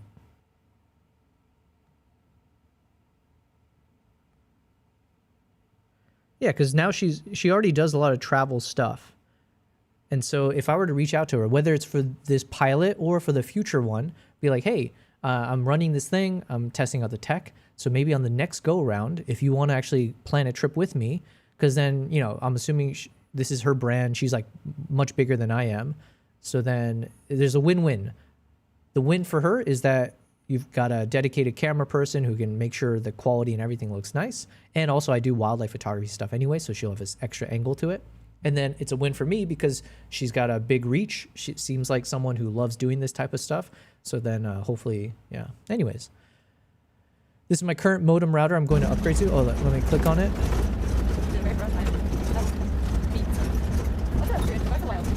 Wait, is it here that the bird that doesn't, when like it closes the mouth, it sounds like an AK-47 shooting? Oh my God. Yo, what are the odds? She just talked about my animal. She's talking. Yeah, see? She should totally travel with me. What'd she say? Wait, is it here that that bird that doesn't, that when like it closes the mouth, it sounds like an AK-47 shooting? That's the shoebill stork. But actually, yeah, maybe I should reach out to her and be like, yo, would you want to travel to Uganda? Because that was something I was thinking of doing, is for the shoebill stork, that's closer to city life. You're not like going way out into the jungles or anything. It's all open air because you're in this kind of wetland swamp. So technically from there, you could do a live stream fairly easily. So I was thinking that could be another place for me to test out the live stream in Uganda, where from those boat rides that I've been filming, you could actually join me as we're searching for the shoe bill, and then hopefully get that AK-47 moment as well. So maybe I should reach out to her about joint Uganda trip for IRL. Yo, see, we're getting some ideas out of this. It's gonna be fun. I'm acting as if she's already agreed to this. She's gonna be like, yo, who the hell are you? And like, block. Okay, so you sent me a link. Let me just check that out real quick. The gl.inet. Yo, what a name. What is up with these products putting everything in the title? I should do this on my next YouTube video. Okay, so it's a 5G router, Wi-Fi 6, dual SIM, blah, blah, blah. So wait, Cyronis, are you saying that this is an equivalent, or it's comparable to the one that she's using? Which was, did I already close it out? Oh no, here it is.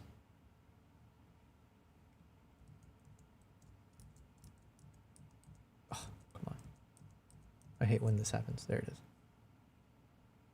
Okay, so you're saying these two are, they kind of serve the same purpose, but you're saying yours might be better? 5G NR, whatever that means, Wi-Fi 6, detachable antennas, dual SIM, multi-WAN, VPN. Oh, but it's a T-Mobile. Okay, so if I don't have T-Mobile, oh, I think this is what we talked about last time. If I don't have T-Mobile or AT&T, so it's more for like a US-based SIM. So this probably wouldn't work internationally. Or no, maybe it would work internationally. Is this just like an extra stamp of approval that it works for T-Mobile and AT&T stuff? Fedorowski says, don't undersell yourself. She will go down on one knee and ask for your hand in marriage and shared custody of your equipment. I mean, I don't doubt that. My equipment is pricey as F, man.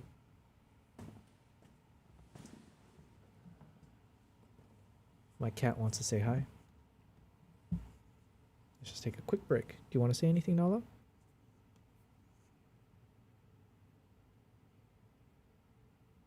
Boop. All right. Silent. It's designed for North America territory, but can probably work in other regions. Okay. So we got two options here that I need to consider. This one, if I can get some, I'm assuming this is the one she used. Let's read it. The most powerful 4G, 5G portable hotspot to provide fast and reliable Wi-Fi anywhere. Perfect for travel, business, study, home, and travel. Wow, way to repeat travel twice. Equipped with a huge 10,000 mAh 27 watt fast charge battery, you'll never run out of power. This smart device is also a power bank, so you can keep all your devices charged. Easily set, share, and monitor your Wi-Fi with a flawless 2.4-inch touchscreen. Okay, so that's what she was playing around with in the beginning. NFC fast connection for up to 32 devices. Okay. Something about a chipset, 5G NR plus LTE. Okay, we see that language here on the one Cyronius has, the 5G NR. Unlocked and portable 5G hotspot works with most major 5G and 4G LTE network operators. Supports worldwide roaming. Okay. It's a dual band. Something about wireless. Man, I wish I just was smart, you know. Okay, in the meantime, what is this? The Cyronius one says, it provides reliable cellular network for remote access and high-speed internet in urban areas with up to 500 something Mbps. Okay, that's cool. 5G speeds under NSA and SA standards. Don't know what that is. Dual SIM flexibility. Okay. Compatible with 4G, LTE, and 3G networks. AT&T and T-Mobile certified. Certificated. What the? Man, everyone's just making up words today. Provides pre-installed OpenVPN and wire. Okay, so it's got some VPN thing. That's kind of interesting. VPN speed of 150 Mbps. Okay.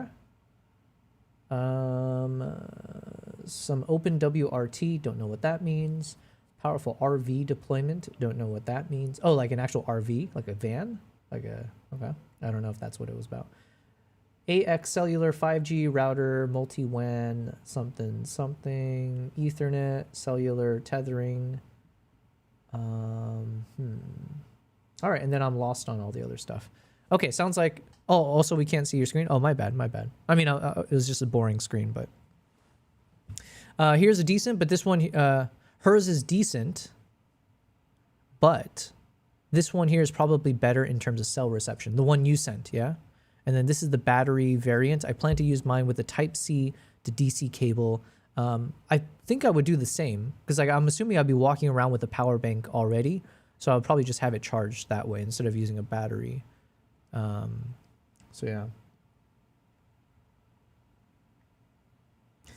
Oh, interesting. This one says, consider a similar item. And I don't know if it's saying this one's, oh no, it's cheaper. Okay, well, let me put this off to the side for maybe, you know what, Cyronius, this is something we'll have to discuss as well behind the scenes of like, as we do a bit of brainstorming. But yeah. All right, there was a moment here. Oh, is he here? Okay. So this is an example what you had mentioned as well. I'm assuming this is the benefit of BellaBox solution or like the TVUs and the live views. So when the connection dropped here, instead of ending the stream, it's now just playing, it's just calling on like the scene, the BRB scene. So then I wonder, is she streaming the same way that you're doing it, Cyronius? Is this like always typical for all IRL streamers? So while she's streaming from her phone, she's actually OBS and everything is running from like a PC back home perhaps or something? No, I'm broken.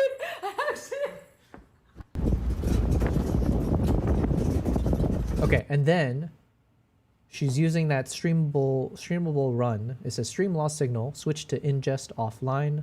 And then it says signal restored, switch back to ingest one scene. Okay. So there's like an offline mode. Cyrona says she's using a cloud host to do her stream. Streamable. Oh, okay. So Streamable has this as a product or something, or like as a service. Streamable. But is that any different from like BellaBox, or it's like a comparable thing you're saying?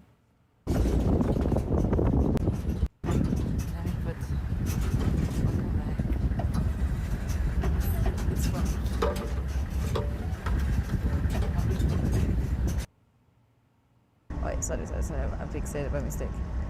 It's gone? Okay, I took it just a little bit from home because there was no Wi-Fi. Yeah, it did it. Okay, so here's something happened. She's talking about what just happened. Let me see.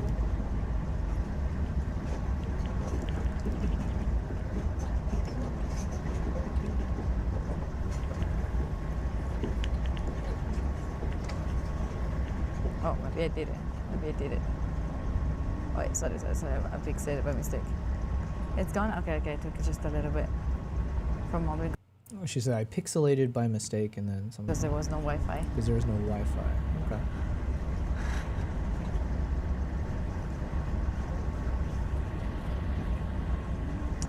Okay. Now let's see if we go towards the end, if we can get some information about how she exits the vehicle. Saroni says BellaBox is far more useful because of the HDMI and multiple ingest methods it provides. Fed says this is pretty cool, but those phone colors are so one note and dull. Phone, yeah, exactly. Like to me, this is like super exciting news because like one, I mean, there's nothing wrong with I guess going more low key. Like it's almost like a vibe. It's like a brand. But the fact that she can do this with an iPhone and like a hotspot, then it's like okay. This is like, to me, it's very exciting to watch, right? It's so different from a typical IRL stream. But obviously the benefit or the value add that this is my hypothesis, right? But my thesis is that if people find this enjoyable, I would hope that they would find one with better network connection, better camera angles, right? So instead of like this very flat perspective as we're talking about, where it's like super overexposed or it's like an iPhone quality image, if now instead you're actually seeing footage from an actual mirrorless camera with hopefully like a nice lens and a better quality everything, even if it still gets bottlenecked into like a shittier whatever resolution or something, But at the very least, it should feel a bit more cinematic. Also, it's going to be very much planned out. So like, you know, I'd be working with a specific lodge. We don't, for example, have this like ugly windshield in the way. Like, you know, the camera will be set up properly. We get the nice switching between them. And then of course you get the camera angle from me when we see the animal. Actually, let's find a moment where she sees the animal. Okay, elephants. So here, I'm assuming she's just zooming in on her iPhone, which is like not bad quality, to be honest. It's like, it's definitely acceptable and it's not spotty. As long as she has a stable connection, which it seems like she does, right? So now, instead of this, if we're now able to see me switch over to my 400mm lens, or whichever lens I'm shooting with, and then you're able to see like what I see in real time. And hopefully the quality should look nice, right? And then every time I take a photo, same thing, you see the photos being taken. So there's like obviously a lot more intentionality behind everything you are seeing. And then we cap it off.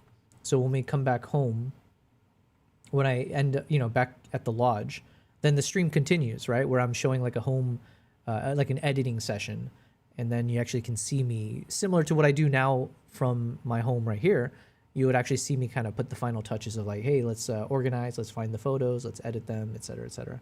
So that's kind of that's been my gamble in terms of what I think people would appreciate watching. And it just comes down to like how much tech is involved, how cumbersome is the tech, and how feasible would it be. Okay. Wait a minute yet. I just have to make to breathe. Is that enough? Rain is something I would also have to obviously figure out like how to deal with. It's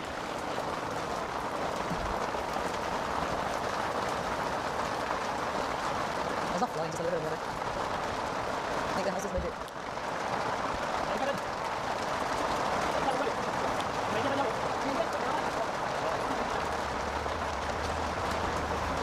And also it's like just her right now. Obviously from my end, what I'm also trying to figure out is like mic, you know, using proper mics, miking up like the driver / guide and turn it into more of an interactive thing. So you can actually hear him giving, you know, like sharing information about whatever animal we see or like different facts. And then, yeah, switching different camera angles. So whether it's interior shot, exterior, just add a bit more interactivity and like better, yeah, you know, stuff. Not to say she can't do this either, right? Of course she could. But this is where I'm like, oh, nobody else is really entering this as a niche yet, or nobody's really entering this properly. And I am a handful of people out there in the world that I think is best suited for this, just given like where I live, what I'm already doing. Like this is already in line with the things I do, the connections that I kind of have. So there's nothing stopping us, this community, being the one that actually rolls this out properly.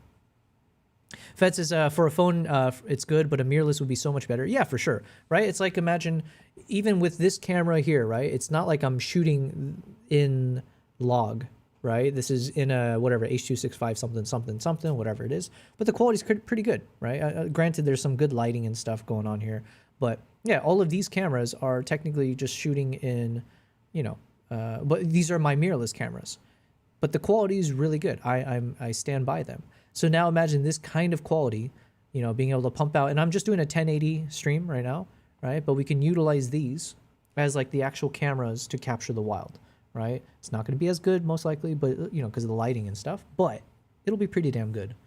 It'll be a step up for sure. It'll be noticeably better than shooting with an iPhone for sure. Cyronis says you'll definitely need some practice or a mod to handle camera changes, etc. Yeah, exactly. So Cyronis, I think the current, at least for the pilots, shout out to Swiss Army Cinema in the chat.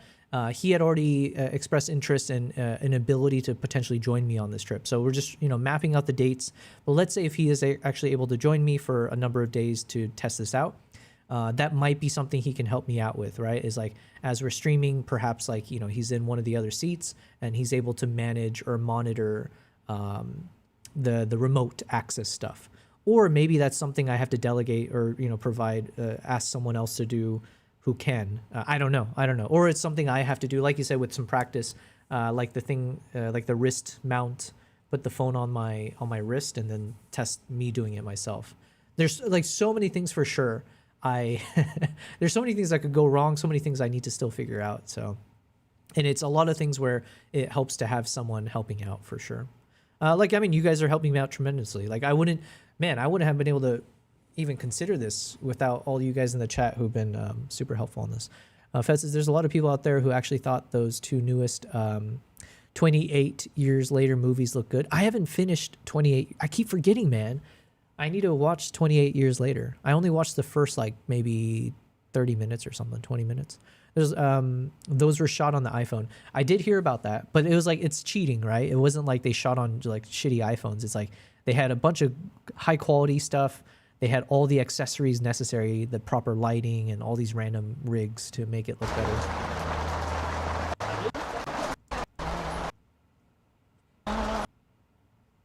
I just want to see when she hops out of the Jeep.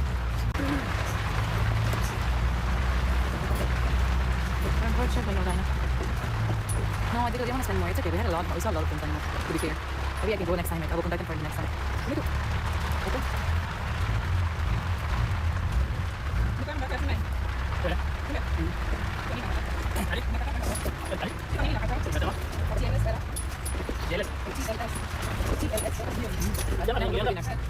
Okay, of course. Next time I'll do it.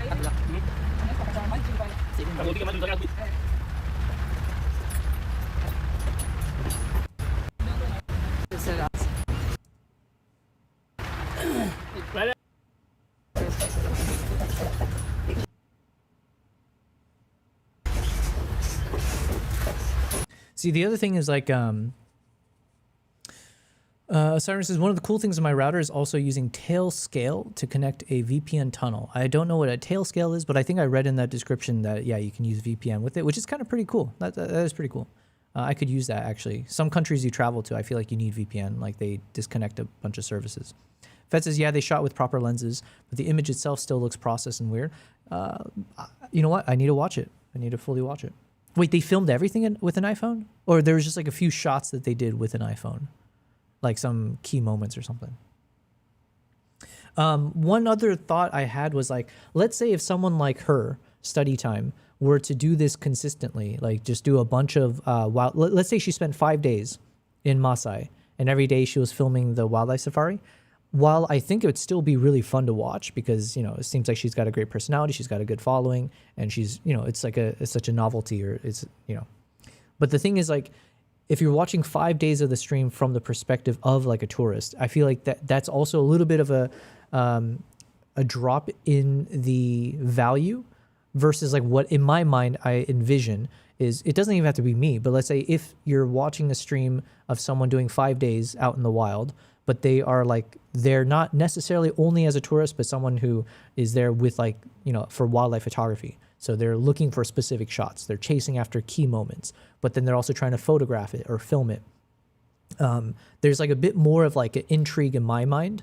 My assumption is that there would be more intrigue from the average viewer of wanting to see how a quote unquote professional or someone with professional gear is trying to actually capture these moments. And then so there's a bit more of like a story to it, if you will. And then also, especially at the end of the day, when you're seeing how they process the images, edit some of those photos live, so that it just feels more like you're actually getting a glimpse into a specific person's lifestyle as opposed to joining in on someone's vacation. So, and there's nothing wrong with either approach, but the hypothesis I have in my head is that the former, where you're watching a live stream with like professional gear, doing professional wildlife photos or videos, or the attempt at it, will feel more interesting to keep watching every day. Because now it's like, you're not just there, you're gonna get tired after seeing the 15th elephant. Now it's like, oh, we've got the 20th elephant, but we're still searching for a key shot. We're looking for a particular shot. And this is where you could have, you know, this is where I think it's not gonna be part of like a pilot, but let's say if this works, ultimately we get to a point where we make it more interactive, right? You turn it, whether it's like donations or like people making bets on like, okay, what's the first animal that we're gonna cite, right? Or like, I mean, everyone would do that, but it's also like trying to chase after a specific photo. So imagine if people are like putting bets or even like donation, I don't know, like things about like, will you be able to capture a yawning lion, right? Will you be able to get that yawning lion shot? And if you do, I don't know what happens, right? But you can gamify the system of it, where it's like people are now invested in every wildlife sighting, because you're not just seeing an animal and you're just being like, oh, cool, it's another lion or another elephant. It's like, oh, okay, can he get this particular shot? Will he be able to capture this particular moment? And then you're more engaged because of that. I want to get to that point at some point, but first let's make sure the tech is up and running. Let's make sure there's no weird glitches and it's actually something that can be repeatable. And if so, man, the world is the oyster type situation, Cyrene says, Pataluth on Twitch has been scratching that itch a little bit. He's just not so technically inclined. Interesting. I've never heard of this person. Pataluth. Hold on. Pataluth. You said on Twitch? Twitch.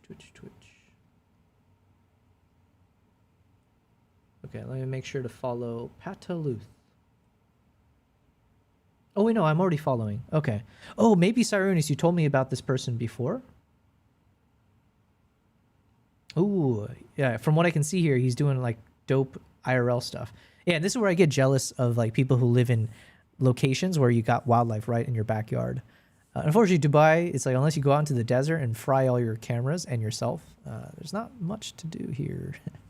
But the original 28 Days Later was shot only on a standard definition Canon XL1 on mini DV tape. So that's why they went with the iPhone look for these sequels. Huh. Wait, sorry, did I miss it? Did you say they, oh no, I think they shot some of it on action cams, drones, and other digital cameras. Gotcha. Okay.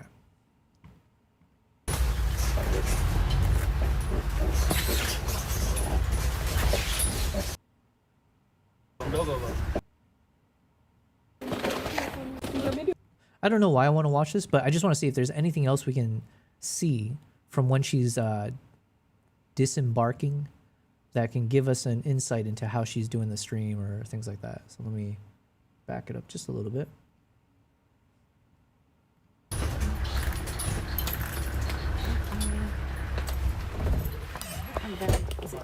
Karibu.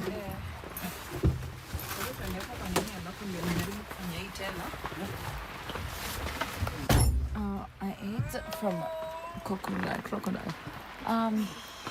Can you pass me my things, please? So then, or no, he's putting down the stairs. Hello. Okay. Hi. Hello. Hi. Thank you. Okay, so that's that sling. That she's got some fashion. Okay, that's one thing I don't have. I don't think I'll ever have. So she has that fashionable sling bag, which according to Cyronius, it houses the modem or like the hotspot thing. She's got a charging cable. Yes. Thank you. Long pants. Make sure you take everything. Yes.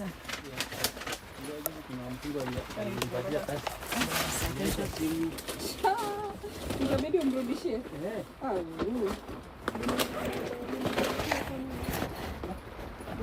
You need the dish. Yes, I need to give it back. Oh, she's got a DJI mic. Okay, so she's got a DJI and Hollyland from her thing. Okay. This bag is all wet now. Yeah? Thank you.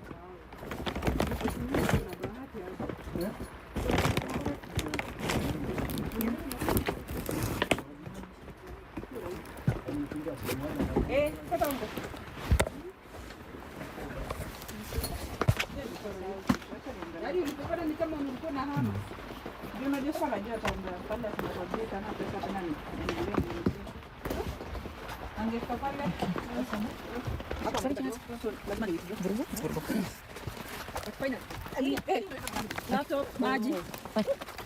You okay? I think I have everything. I left the hat there, like the girl's hat. It's okay, no It's okay. problem. No, it's not mine. What, the Chinese? Yeah.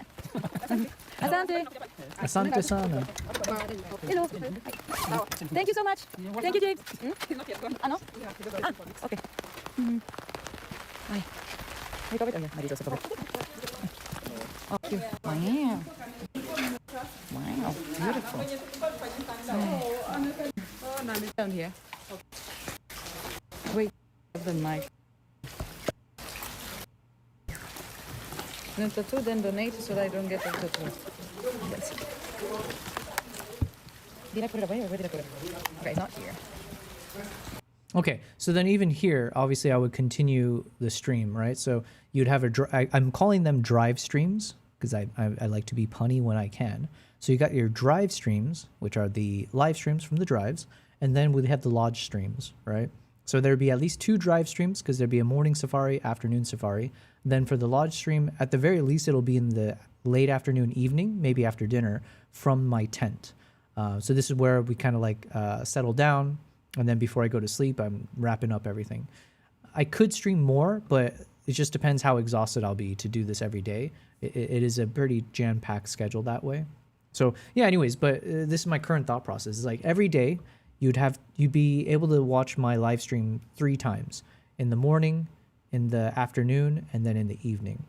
I think sometimes though, from what I see, some of these streamers, they'll like do a 24/7 or they just do one single stream the whole time.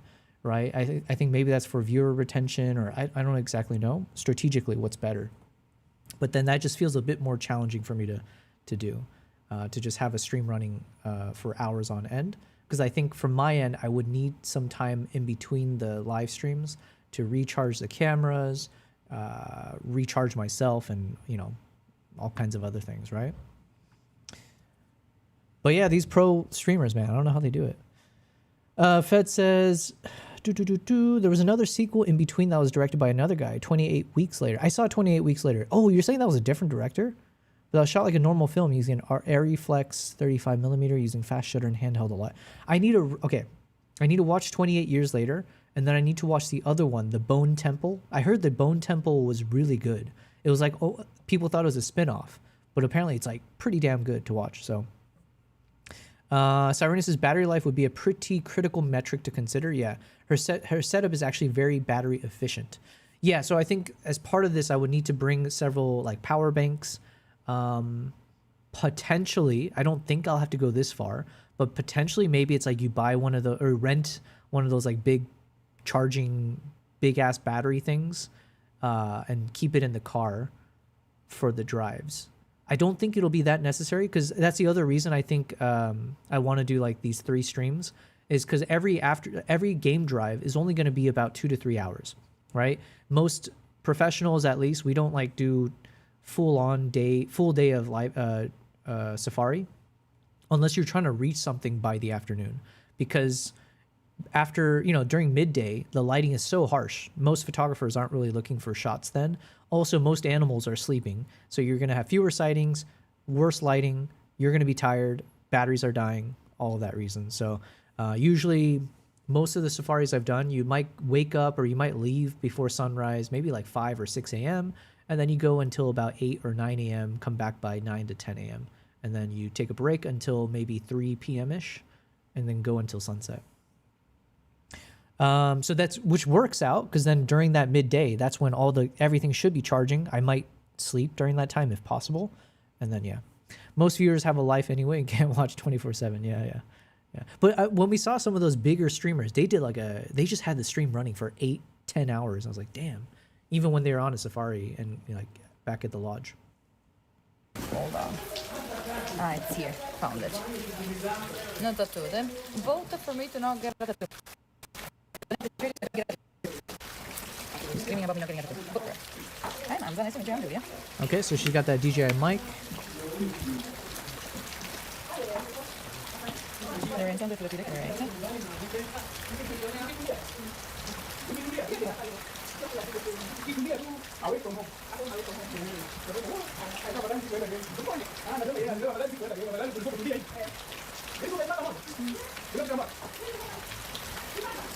You can find my Instagram info.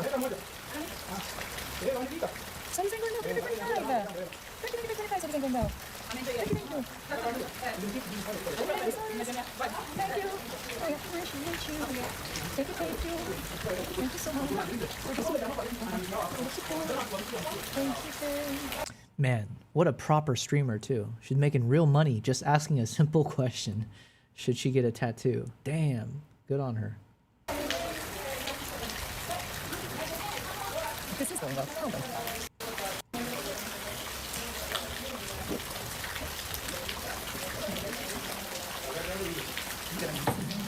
Yeah. Hello. Hi, nice to meet you. Thank you.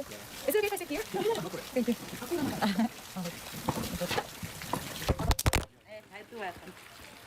Had to happen. Hello. No, it's okay. I'm used to it at this point. Sorry, chat. Okay, and that's where the stream ends. All right, well, I feel like we learned a lot from this. Damn, what a good stream today. Just in the sense of like, I'm just gaining a lot of knowledge from you guys. I super appreciate it. Cyronius, I think I owe you more than 5 shots at this point now. Cyronius says, the setup I'm giving you should be able to handle an 8 to 9 hour stream. Damn, son. Okay. 28 weeks later. Okay, Fed says 28 weeks later was directed by Spanish filmmaker Juan Carlos Fresnadillo. Yo, that reminds me. Will I be able to say this guy's name right this time? Denis Villeneuve.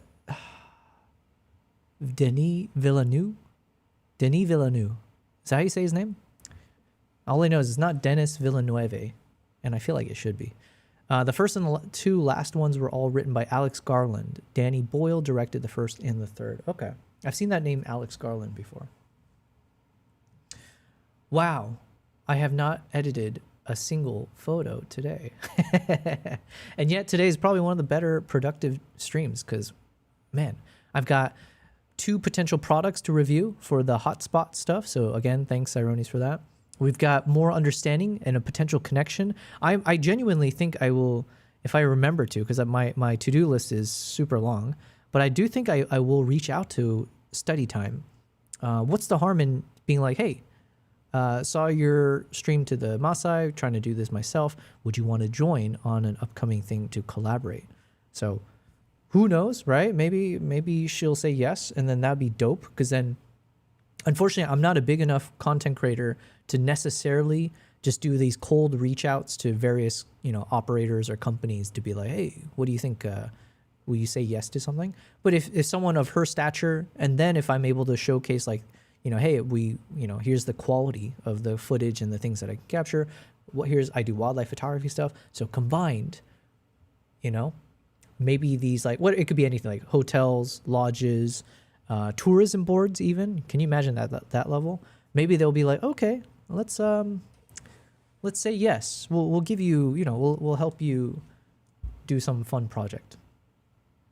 And like I said, Cyronius, Fedorevsky, all of you guys, I mean, the hope is that if we can make this successful, I would love, especially for other streamers, right? Like Cyronius, I know Fed, you don't stream, but you make a lot of films, right? Video stuff. So it'd be cool to do collaborations with you guys as well. Fingers crossed. Alex Garland did Ex Machina. Oh my God, that was such a good movie. Civil War, I only watched the first 15 minutes on an airplane. So I need to watch Civil War, 28 years later, and then the Bone Temple one. He did Civil War more recently, where they used the DJI 4D camera gimbal a lot. Interesting. I didn't know that either. Well, damn, I got a huge to-do list. This is good.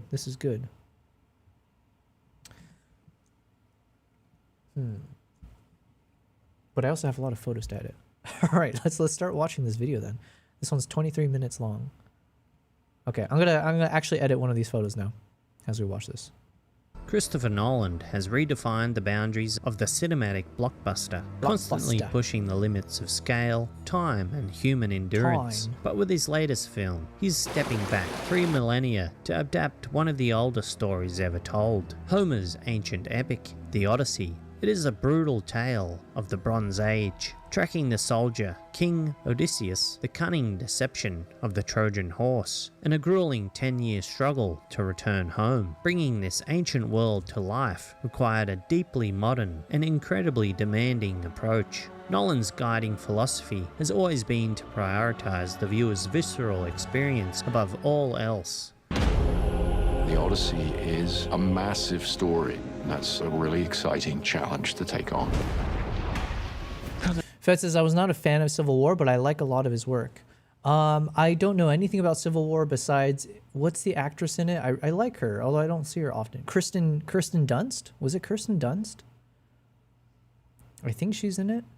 I was not pleased that they were using some other camera. I forget if it was Sony or Canon. They were not shooting with a Nikon. How dare they? Because they're like, it's like photojournalists, right? And they're going through.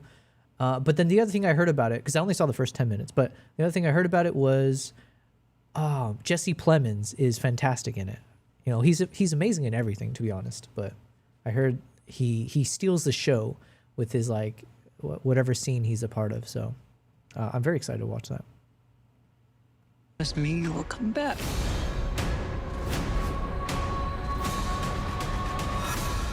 What if I can't?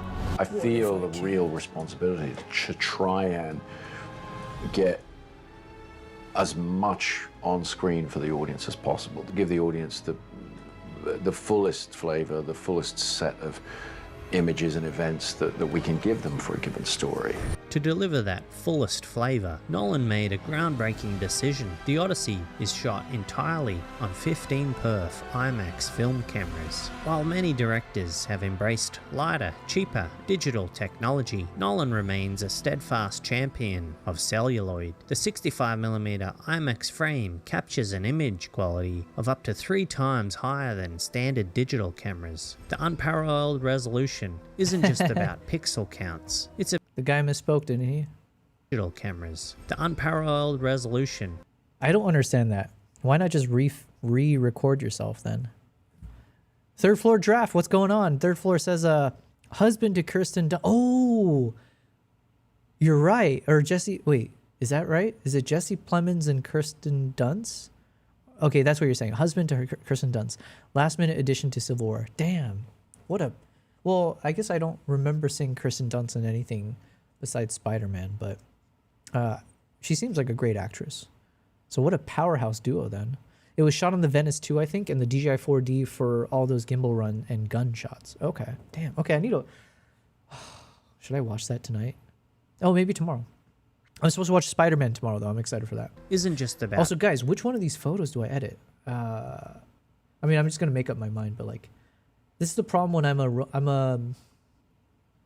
a machine gun shooter, so I take 1,000 shots, and so then it's hard for me, but I'm also indecisive. So then when you combine those two, it's not a good combination, because then it's like the differences are so subtle, and who cares? But I wish I could almost tell, like, psychologically, this framing is much better than this one.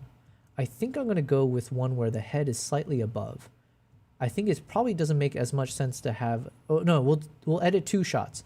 One where the eyes are kind of lined up nicely. So maybe even this one. Yeah, so I'll edit this one. And then I'll edit one from before when the baby's head is slightly above.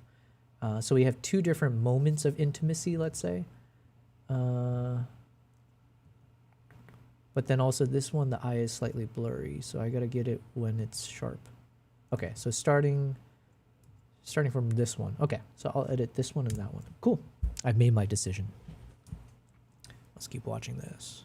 Pixel counts. It's about capturing the staggering reality of ancient battlefields and mythic storms in a way that feels tangible, undeniably real. The thing with IMAX film in particular is because it is the highest resolution, highest quality imaging format ever devised, when you take a shot on IMAX film, I think with when the eyes are lined up, potentially, maybe I could do one of these 16:5 aspect ratios.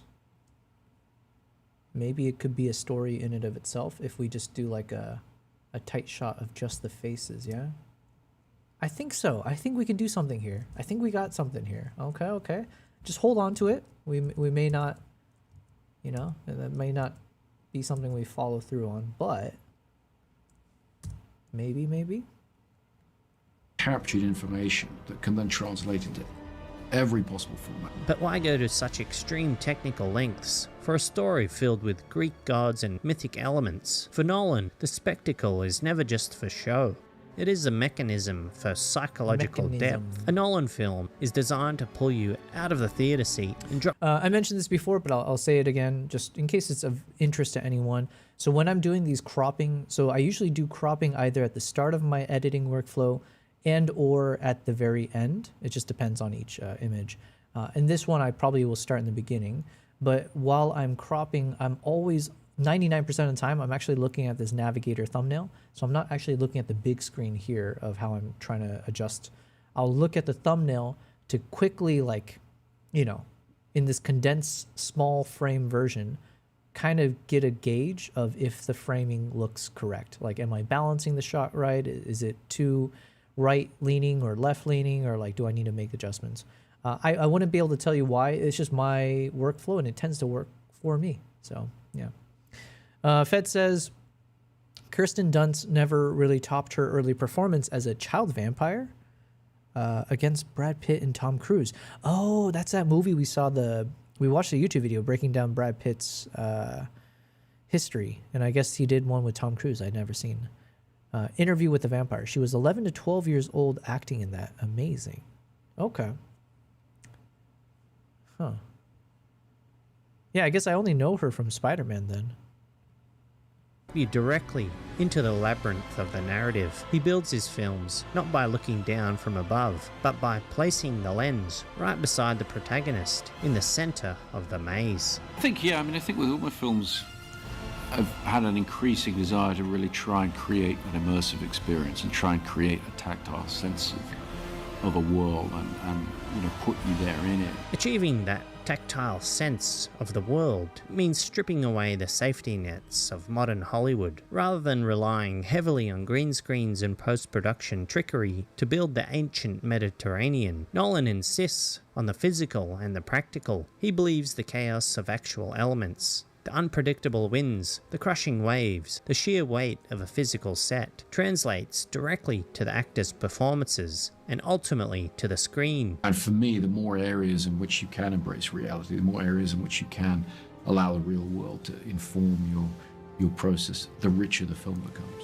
Embracing that reality meant the journey of Odysseus, not as a distant fairy tale, but as an immediate, visceral survival story. Whether the massive camera is strapped to the hull of an ancient Greek ship or plunged into the chaotic shores of Troy, the IMAX format demands a level of physical authenticity that forces the audience to experience the grit, the sweat, and the fear right alongside the characters. It transforms what is this guy's an ancient accent?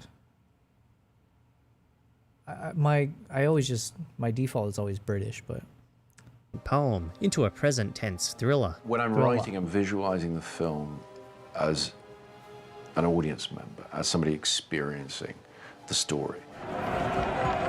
Then when I direct the story, I'm trying to take the audience there. So in the case of the Odyssey, I'm trying to put the audience into that horse. I'm trying to put them on the deck of Odysseus' ship.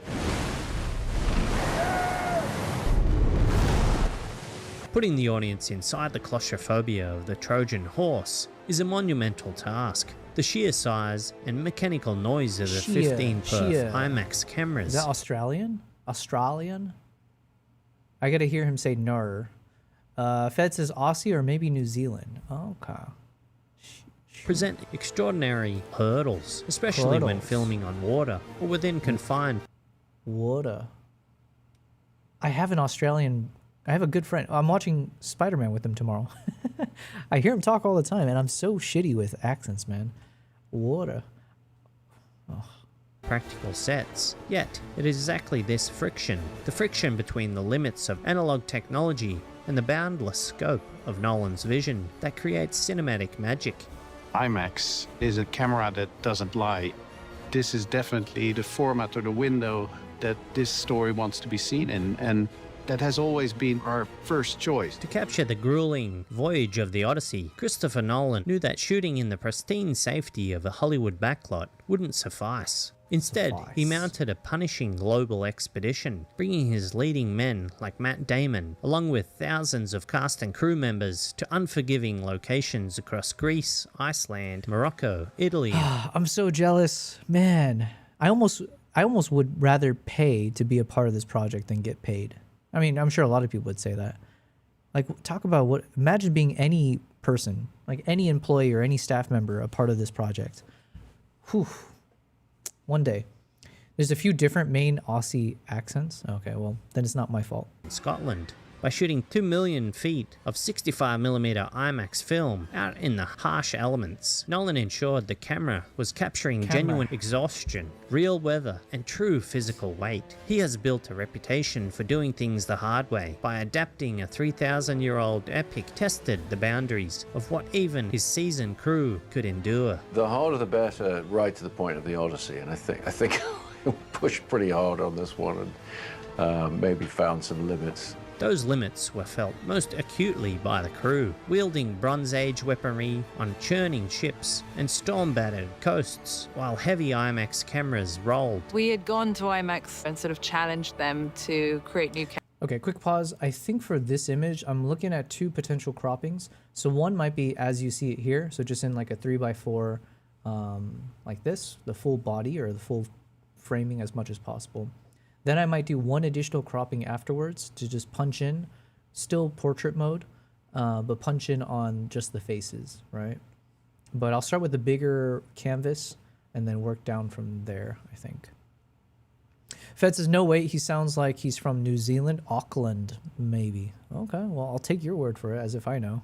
Cameras that were quiet, or at the very least, create a blimp that would baffle the noise of the camera. They came back to us with new cameras, plus a blimp. For Matt Damon, marking his third collaboration with Nolan after Interstellar and Oppenheimer, the physical and mental toll of this ancient battlefield was unprecedented. The first meeting I had with him, at the end of the meeting, he said, this movie's gonna be hard. I kind of looked at him like, I've made, I don't know, 100 movies or whatever. I looked at him like, yeah, I know. And he looked at me and went, no, this movie's gonna be really hard. When a canvas is this impossibly large, it is easy for an actor to get lost in the spectacle. Between the practical effects, the massive sets, and the mechanical roar of the IMAX cameras. It's a gigantic, super heavy box.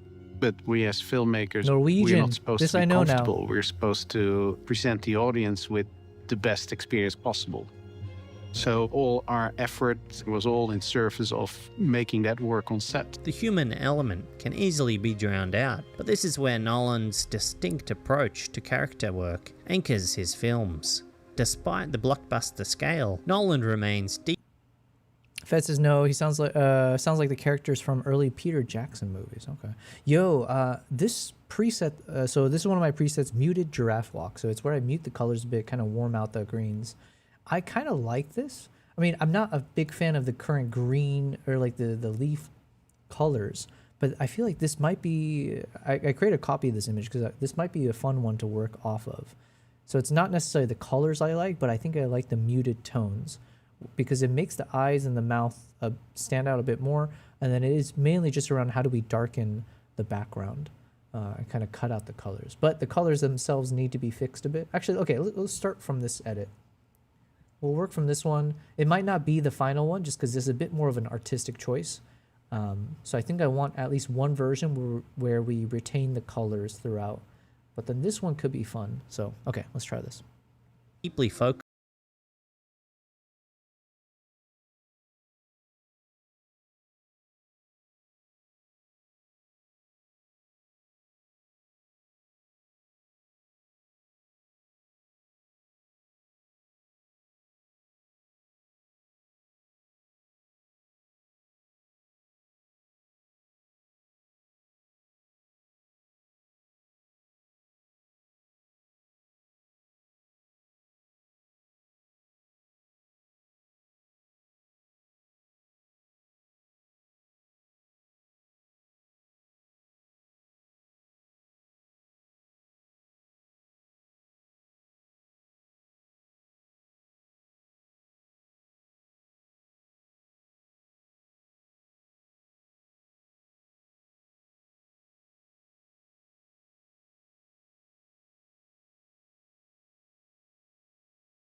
I saw there was one, not viral, but there's like a breakdown of one of the scenes. And I remember having this thought in my mind when I was watching the movie. There's like a scene where you see in the distance, this is not like a spoiler or anything. There's like a fun cinematic moment where in the distance you see a bunch of dolphins breach the surface or whatever. They dive up into the air and then come back down. And I was like, I was thinking in my mind, because Christopher Nolan is known for doing like trying to not do CGI stuff. So I was like wondering like, yo, did they just insert in some CGI dolphins in there? And apparently, from what I saw online, that was like unscripted. That was just like a random moment that they happened to catch on film of like actual dolphins diving and being in the shot. I was like, damn, that's just like talk about, creating your own luck in a sense. But yeah. Fed says this is a two-sided sword because a lot of people say Nolan is not an actor's director because he doesn't direct them enough, leading to uneven performances. Here, it's made to be a strength. Some actors need a lot of directing to deliver their best work. Yeah, I guess if you're Nolan, I mean, at this part of his career, it's like anyone, I guess finding the right talent is not difficult. Everyone will want to work with you that are the best. So I assume for this one, he just, had no issues finding whoever he wanted for each role. And then they're probably like so damn good that he doesn't have to like coach them or anything. Approach is radically, stubbornly physical. He understands that the towering 15-perf IMAX frame captures so much immense detail that digital trickery often shatters the illusion. For Nolan, the solution is simple. Just take some notes from Ridley Scott. That Colosseum, those arches, those palaces on green screen, we built it. Because I realized that actually if you build the set and you know what you're doing, it's cheaper than blue screen. Otherwise, every shot has got money in it that you hadn't allowed for. And so all of that was built. If you need a palace, you build a palace. To construct the high walls of Troy and the ornate halls of Greek kings, Nolan relies on vast teams of production designers, carpenters, and artisans. Every stone, every weapon, every sail must stand up to the unforgiving scrutiny of the highest resolution camera format ever devised. Moving the massive IMAX equipment through sand, sea, and physical sets required military-level coordination, while building massive physical environments seems prohibitively expensive. Nolan argues that meticulous preparation and practical sets actually protect the budget from endless post-production visual effects costs. Managing a production of this magnitude transcends traditional film directing. When you are coordinating fleets of ancient ships, wrangling thousands of extras in period-accurate armor, and maneuvering cumbersome 65mm IMAX cameras, the role of the director shifts into something resembling a chief executive. How do you begin with that? What's pre-production like? What are you sitting in the room talking about? What are you challenging them on? It's a corporation. So I'm running a corporation because a unit of this size, we did this in 51 days, which is worth knowing. And so you are running a corporation that's 1,200 personnel. With an army of personnel mobilized across multiple continents, communication is the lifeblood of the project. Nolan maintains a strict, fast-paced protocols to keep his massive crew aligned. Yet amidst the sprawling infrastructure, the film's success ultimately hinges on the deeply human faces at the center of the frame. Populating the Odyssey meant finding actors who could project the mythic weight of Homer's characters. I wonder how many I wonder how many awards this movie's going to win. And I don't know anything about the awards stuff, but like, does it compete with Dune 3? Like, will they be a part of the same season of awards? Because I think Dune 3 comes out end of the year. Yo, that's going to be crazy. Oof. It's also, Fed says, some actors need a lot of directing to deliver their best work. I think it can often be a mistake to use star actors in most roles. There's a lack of character actors in many of Nolan's films. Star actors are often not well trained to do character actor work. It's also extremely expensive, but that's probably not an issue. Yeah, I made this comment before, but like, I mean, one thing I really appreciated about all these videos we've been watching about Quentin Tarantino behind the scenes is the fact that he looks for those like underrated, past their prime actors or actresses. I think there's something cool to that in the sense of like, selfishly, I guess it would be cheaper to find them anyways, but there's a feeling of like you're kind of finding a diamond in the rough or people who will be like extra motivated to give you and to deliver the best performance possible because you're giving them this opportunity, so they feel a bit more inclined to be appreciative of you, but also because they're past their prime, this is like their one shot to prove people wrong. So you get like an extra level of motivation and like determination, I think, in the or level of effort that you can grab. So I think there's something to that strategy. And also just as a viewer, I think I'm getting sick and tired of seeing the same 5 actors in every freaking movie out there, you know? Like, is there really another movie that has to come out that's got starring, you know, Dwayne "The Rock" Johnson and like, I don't know, whoever it is? It's like, at some point it's like, let's give some fresh talent a chance, you know? You need the quirky, often odd-looking character actors to flesh out your film. They can't all be pretty-faced star actors. Yeah, I agree. Swallowed by the sheer scale of the production. When searching for the right warrior, king or goddess, he strips away the technical noise and trusts his gut. I believe I got to cast really well. If I can, and I found I'm pretty good at casting. And most of it is intuition. Or they walk through the door, haven't spoken, you're immediately interested or not.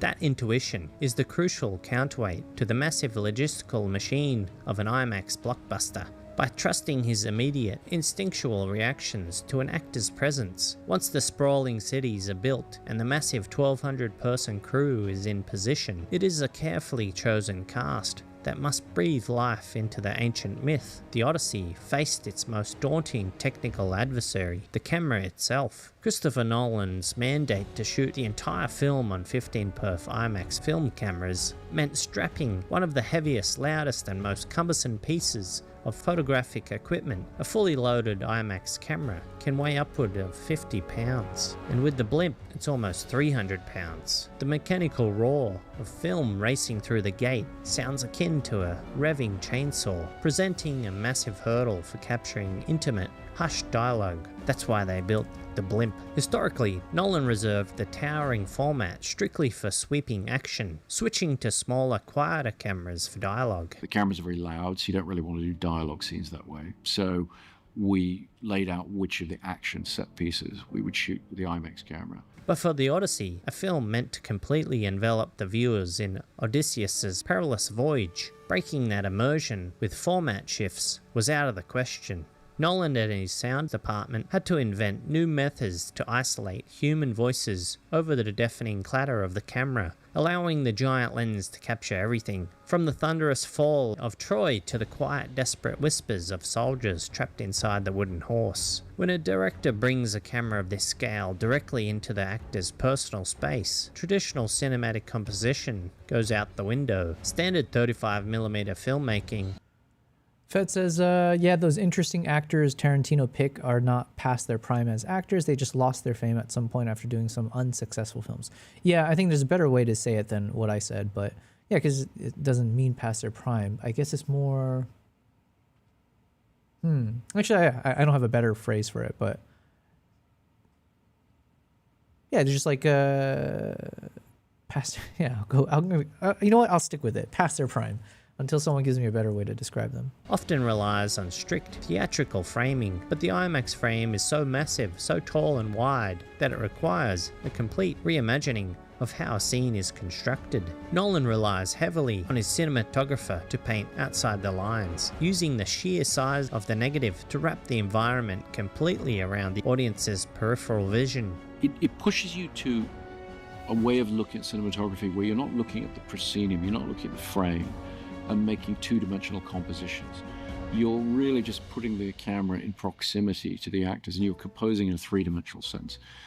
By abandoning two-dimensional composition, the cinematography of the Odyssey feels remarkably untethered. When the camera is thrust into the crashing waves of Poseidon's wrath, or the chaotic melee of a sword fight, the audience doesn't just watch the scene unfold, they feel the spatial depth, the danger, and the proximity of the actors. Yet operating this mechanical beast in the wild means inviting chaos. Massive celluloid magazines must be reloaded constantly, and the giant lenses are at the mercy of sea spray, sand, and blazing sun. Nolan knows that surviving a shoot of this magnitude requires a willingness to let the elements dictate the rhythm of the day. A rogue wave or an unexpected shift in the storm clouds isn't viewed as a disaster. It is harnessed as a cinematic truth. With all the preparation in the world, it's not an excuse to not be prepared.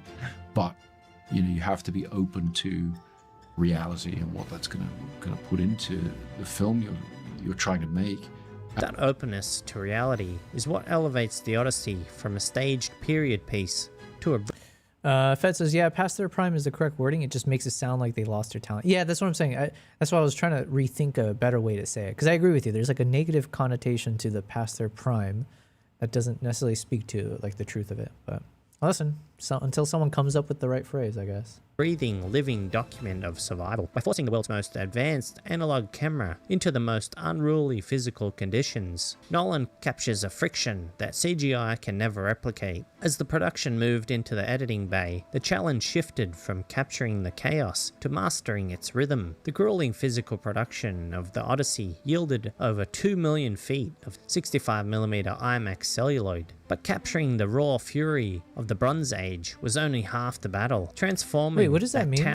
It says 65 millimeters, blah, blah, blah. Because I don't understand any of these terminologies, honestly, but I thought someone else had said something about it's like 70 millimeter IMAX. So what does it mean when I'm hearing 70 millimeter IMAX, but then I'm hearing here 65 millimeter or something IMAX? I don't know. Towering mountain of footage into a cohesive, pulse-pounding narrative required a monumental effort in post-production. Like, it's so structured, but then he is so open to ideas of the ways we can make it interesting and use editing to make it interesting within that structure. So it both feels incredibly structured and incredibly creative, and yeah, again, weird magic trick. When a director has spent months fighting the elements, enduring the cold sea spray, the journey of Odysseus is filled with breathless escapes, monstrous encounters, and long, agonizing periods of suspense on the open ocean. Shaping that suspense means recognizing that a film's momentum cannot be judged by looking at scenes in isolation. But one of the things I've learned over the years is to really judge it, you have to watch the whole film, because your sense of an internal rhythm is very, very different depending on where you are in the film. And the pace of the sequence you've come out of, you know. I often have the experience, particularly with the Dark Knight films, if they're playing on TV or whatever, and I happen to turn it on and it's in the last third or so, the editing seems bizarrely fast to me, and you know, it's somewhat choppy because it has to be to get that pace, but it works if you watch it from the beginning. So it modulates through the film. You can't edit things with the same rhythm at different points in a 2.5 hour film. This holistic approach to editing means that the rhythm of the Odyssey continually shifts. The rapid, visceral cuts of the Trojan War must give way to the slow, creeping dread of navigating uncharted, mythic waters. If a scene feels too slow in the editing room, Fed says it's like DiCaprio's character in Once Upon a Time in Hollywood. He has to go to Italy where they still appreciate his talent. In Hollywood, they consider him past his prime. Yeah, that's a very apt example. And it feels very Tarantino, right? Because it's like that's kind of what he does, is find these past their prime talents. Solution isn't always to simply cut it down. Sometimes it requires examining the rhythm of the entire hour that preceded it. But picture alone cannot carry the full weight of a myth. Nolan's films are famous for their overwhelming, immersive soundscapes, where the auditory experience is just as crucial as the giant IMAX frame. In the Odyssey, the roar of Poseidon's seas, the clashing of bronze swords, and the sweeping musical score must work in perfect harmony. Nolan rejects the traditional Hollywood wisdom that a film score should blend invisibly into the background. Okay, here's one take I'll provide from the Odyssey. Because it's not really a spoiler, but I felt like the soundtrack was not as memorable, or like I felt like the scores were not as memorable as like some of his past stuff. You know what I mean? Or like I couldn't for the life of you tell you. Besides that one, there's like a certain scene that went viral with the bow, but like I can't really remember the soundtrack. Now, one thing I read later is that apparently, I didn't know that he hasn't worked with who's that famous composer? I can't think. But anyways, I thought he was always working with that one famous composer that wins like every award, and like, you know, he's known for everything. I guess after Inception, I think he hasn't worked with that same composer, so I forget the name of the one. It's like Ludwig, I think, is the one that's the composer for this one. And then something else that I read later on, or I think I watched a video on it, was apparently for the composition, let's say his name is Ludwig Göransson or something like that. Apparently he wanted to use only instruments that were based in, like, historically contextual to the times that they were shooting in. So he found like all these like ancient Greek instruments. And so like the entire composition, the scores and everything were based off of those instruments, which, you know what, hats off to that. I think that's pretty ambitious, quite a bold choice to restrict yourself in certain ways. I mean, creatively, I'm assuming it opens up other channels, but I don't know. I just thought that the soundtrack, I mean, at times it felt it was the apt soundtrack. Like it felt really good for the moment that was being captured. But other times I felt like maybe, I don't know. It just wasn't as memorable in my mind as some of Nolan's other films. Still really good. Like it's like, again, we're nitpicking a 9 out of 10 from a 10 out of 10 like performance or whatever. But that was like one little thought I had was like, you know, I like the soundtrack, but it doesn't have that same, like, I'm thinking like Dune, right? When you're watching Dune, and it's like everyone knows the soundtrack. Every song that plays throughout the movie, you feel it, and it just feels like its own. I don't know. Like, to me, that was like an amazing score to go with the movie. Anyways, these are my thoughts. I need to rewatch it to really think through how correct I am with my opinion or not. But Tarantino learned from the 70s and 80s Italian movies, where past their prime actors did actually go to Italy like that. The Italian movie often starred American and Brit actors past their prime. Oh, okay, so it's like based on an actual thing. I didn't realize that. If you were past your prime or had alcohol issues or won too many scandals, etc., they would go to Italy for a second. Oh, isn't that like who was the guy we kept talking about? Roman Polanski? Did he move to Italy or something after whatever scandal? Or no, am I thinking Woody Allen? Or, oh, no, it was both. I think we were talking about both. Yeah. Okay. He treats the music as a vital, breathing entity that drives the emotional core of the narrative. Music, it should lift and elevate. Yes. And I've never really agreed with that in film music either. I think that when it's working, when it's something that you feel as a filmmaker, you want to put in there in a passionate and obvious way, it becomes very much character in the film. And I love movies that do that. By elevating the score to the status of a leading character, Nolan ensures that the internal struggles of his heroes are projected outward. I love writing film scores because everything I get to do is so different. The first conversation we had was Is this the Chris guy? telling me that he Oh, yeah, wants there you go. something completely unique. Ludwig Göransson. Which, I mean, I think he's really good, right? I think there's a bunch of his movies, or like, he does a lot of composition. I recognize the name. So I think he's probably really fantastic. I can't tie the exact scores to him right now. But like I said, I don't know. I thought it was great, but I don't know. No orchestra, no familiar sounds that you've heard before in a movie like this. The music acts as the voice of the gods. Maybe that's what it is. It's like when people taste coffee for the first time, and it's like an acquired taste. So the fact that Ludwig was using all these instruments and sounds that might have never hit my ears ever before, maybe I just haven't acquired the taste for his scores. So that's what I'm saying. Maybe when I rewatch the movie, it'll like really hit me, the score, you know? That'd be kind of cool. That'd be cool. Relentless pull of fate and the agonizing longing for home. We wanted the film to feel like a recognizable world to people, even though it was going to be ancient Greece. We don't want it to look and feel like previous movies that take on this kind of classical world. What can we do that's more timeless than that? Through the meticulous alignment of towering IMAX visuals, carefully calibrated narrative rhythm, I knew that in order to create this completely original world, I also had to get out of my comfort zone and find sounds that I haven't worked with before. Ludwig went very deep on researching the sort of instruments that they might have had at that time. Chris had mentioned early that he was interested in aulos. He was interested in lyre. The aulos is an ancient Greek instrument. It was the most popular rock star instrument for 1,000 years.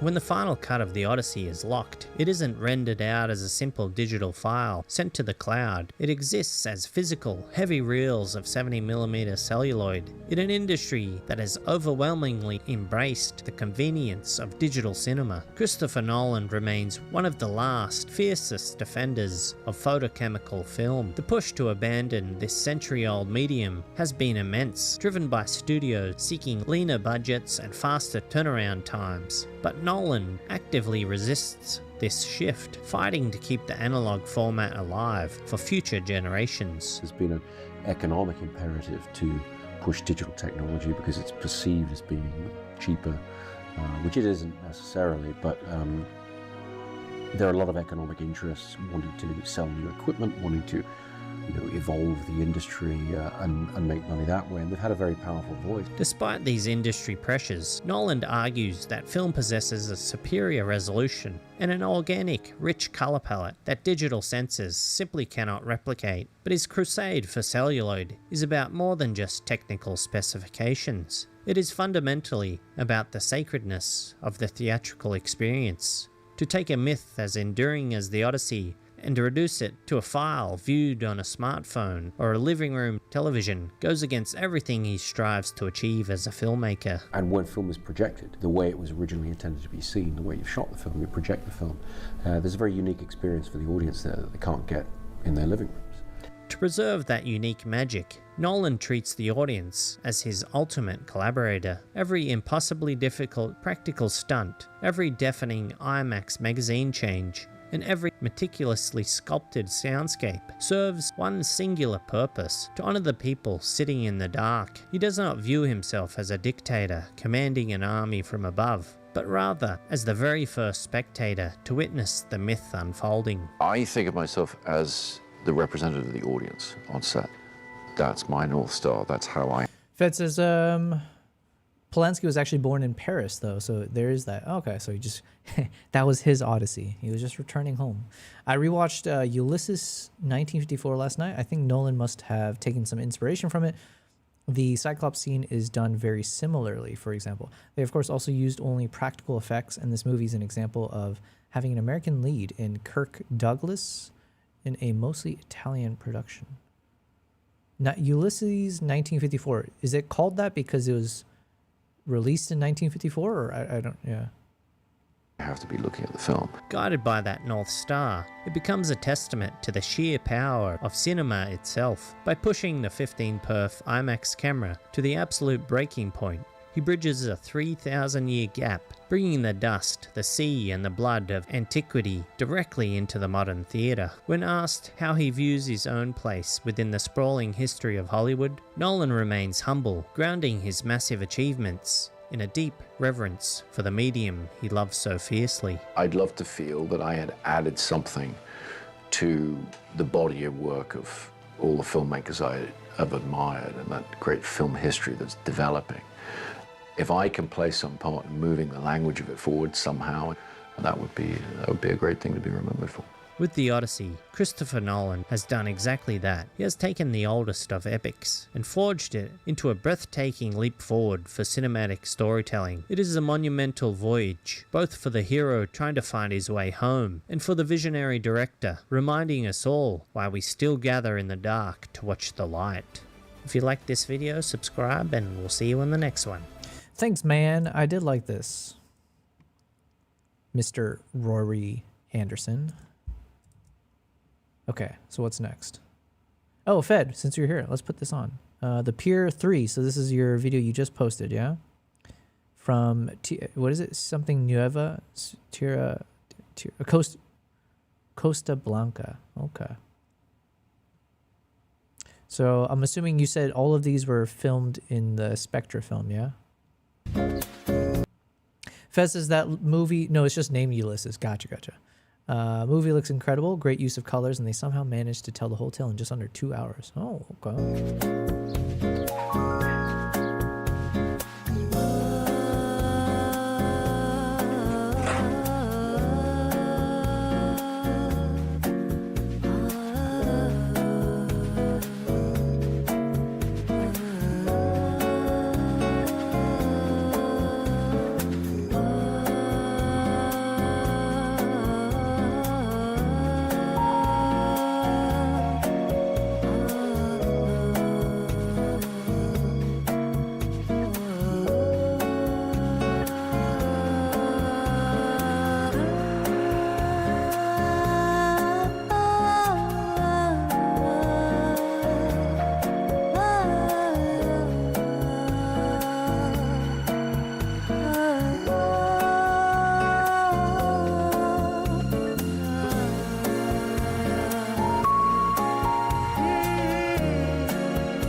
Who's the soundtrack, or where's the soundtrack from for this one?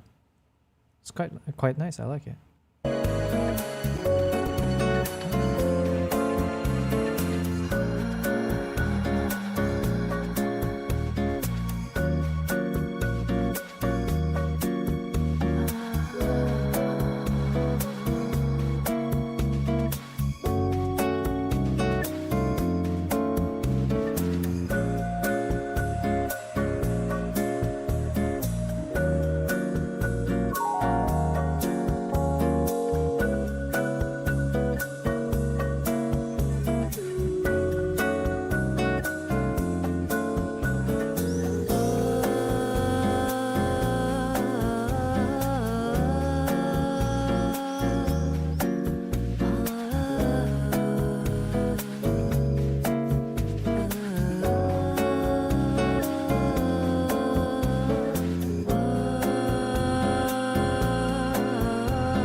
Cat City.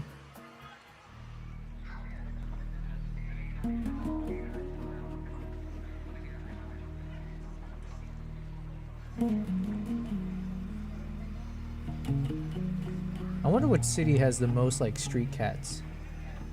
You just wander around. I want to say it's Istanbul, but you're making me think Spain might be a contender.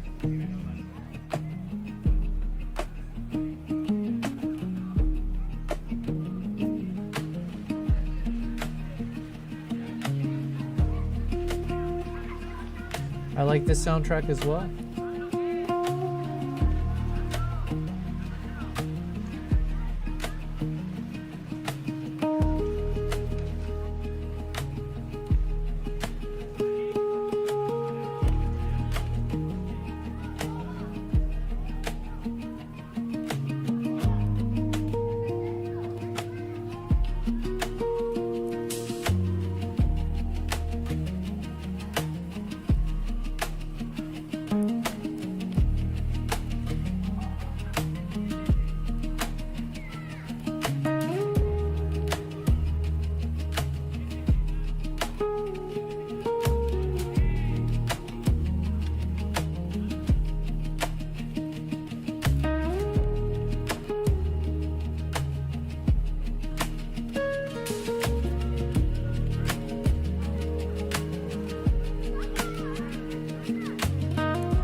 Soundtrack is Tokyo Rift again. Oh, nice, nice. Probably similar cat populations in Greece, Spain, and Turkey, and other countries where they do it this way. Okay. It's a Mediterranean thing. I think it's a Turkish thing.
Super soothing.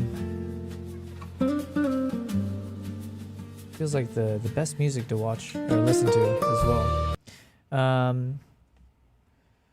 Probably similar. You said, I guess how effective their neutering program always plays a part. Yeah, you need to get Nala to watch her foreign brethren. Yeah, what's she up to? What's going on? Feels a bit dark over there, doesn't it? Oh, one of my lights turned off. Okay. I was like, hey, why is it? I'm not seeing the blue coloring. I think the blue lighting turned off. Oh, wait, no. There it is.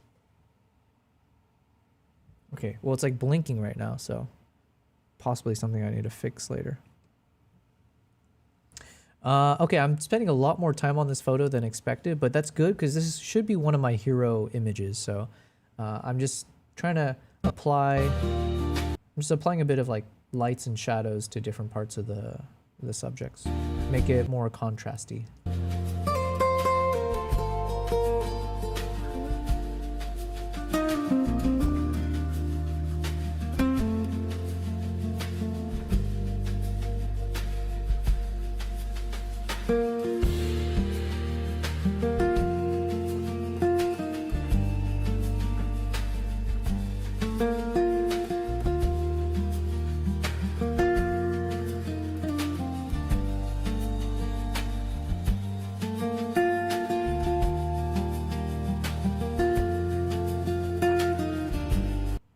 No, I was like, were you gonna feed me now? Yeah, I was thinking. You know what?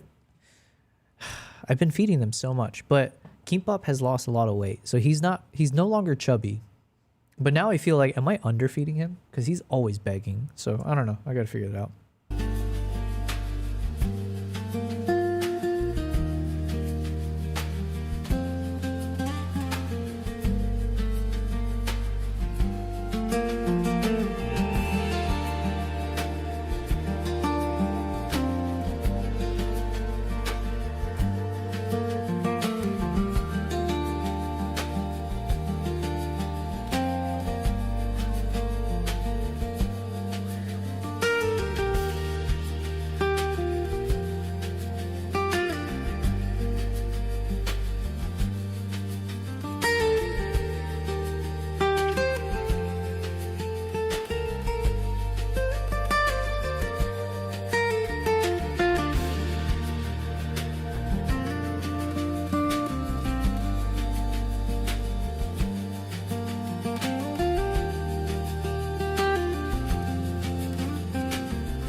So this is like a very, very monotonous exercise, but I find that doing this ultimately, I mean, not always, but sometimes afterwards, it gives a very, very subtle refinement to your photo.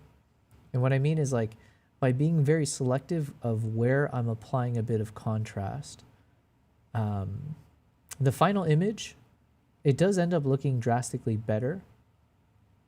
You just can't see it in the moment. So sometimes I have to remind myself, this is all for a reason. It's all going to look good, okay? I swear. But basically all I do is I'll create two brushes. One is for the highlights and one is for the shadows, essentially. And then I'm just selectively finding areas. So like the dark areas, I'm applying a brush. Usually I just kind of drop the shadow all the way to -100. So then it's just amplifying the darks there without necessarily making it pitch black. It's just making the dark shadowy areas a bit more shadowy. And then I'll do the exact same to the flip side. So I'll find all the bright areas, I'll create a separate brush, and then I'll just put the highlight to 100. So it just makes any of the bright areas slightly more bright. And then sometimes I'll actually physically change the exposure levels as well if I feel like it. But I found that by doing this, instead of just applying contrast evenly across your image, this lets me kind of control exactly where I want something to look contrasty. And then it can also make some of these lines much richer in terms of like how striking the image can be when I zoom out. So yeah, but it's like when you're in the moment, it's like, my God, it's like, is it worth it? Is what I'm doing here actually going to make a difference? You never know. You never know. It's kind of half the fun though. It's like I'm just doing this and there's no thought behind it. I'm just it's all just riffing, I just see something. I'm like, oh, maybe this part should be a little bit darker. And then I just put the brush over it.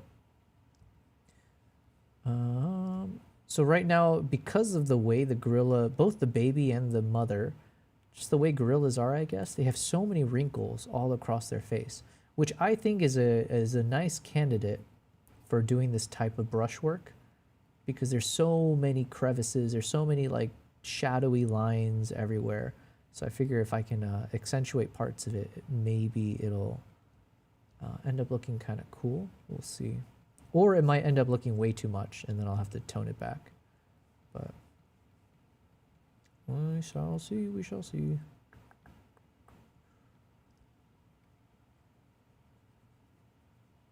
Okay. Got to pay my cat actresses fed. I always bring food for the cats when I go film them. Yeah, it's a even trade. You see them wondering if I'm going to feed them. I do it on my own, way back after filming them. Yeah, that's a good trade-off. And then you should film them when they come straight to the camera.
Okay, I think we're done. Let's see.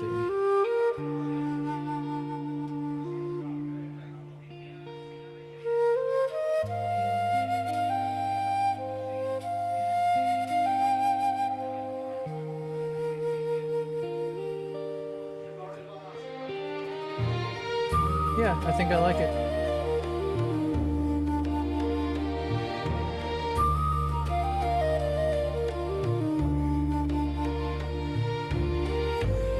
Oh man, that was a lot of work for that though. Fed says, yeah, maybe I should do that next time. I usually just let them eat and don't film them feeding. They are a bit scared even when you feed them, and sometimes they're like wild animals. Yeah. So many are born on the street, so those are like wild animals, but some were once domesticated. So those start acting like indoor cats once you feed them, yeah? King, what's happening? We got King in the chat saying, Huarong. Oh, I don't even know what that means. Huarong Yobel is mastering this YouTube game. I hope so. Listen, we hit that 10K. That is a cool number to be at for sure. But I'm a long ways. We are on like, if this was Odysseus's journey, we're still on like 6 months into 10 years. Okay, we got a long ways to go. How's it going, King? Good to have you here. I'm just I've only edited one photo so far, and we haven't even finished it. But we're watching Fed's video as I'm wrapping up this one photo here. But yeah.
King says, did you get your Venice to film your TikToks? King says, open gate is set and done.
Okay.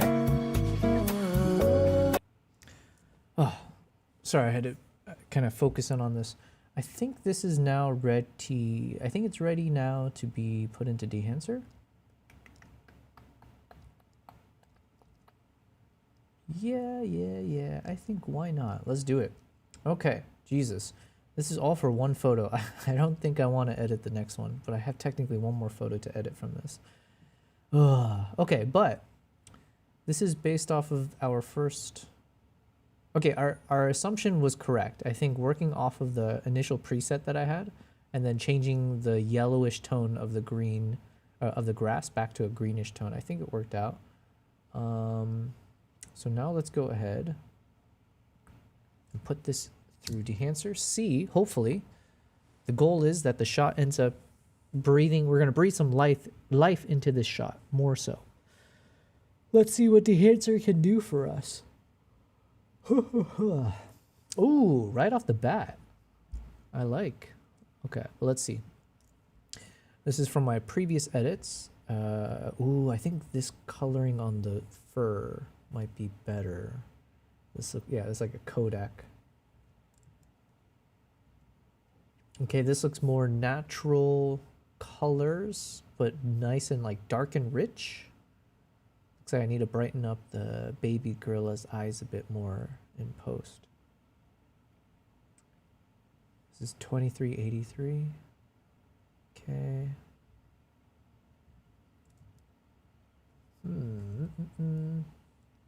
I think I prefer this style. So a little bit more like a bluish tone to everything. But we're going to start from scratch anyways and see what we end up with. But regardless, I think I will need to brighten up the baby gorilla's face just a little bit more to match with the mother.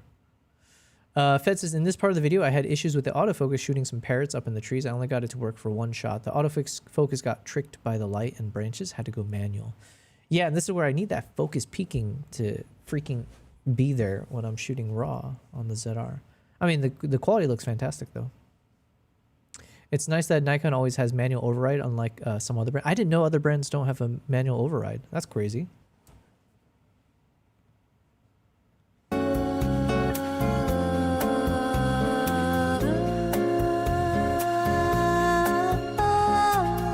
Also, you called it a parrot? Wait.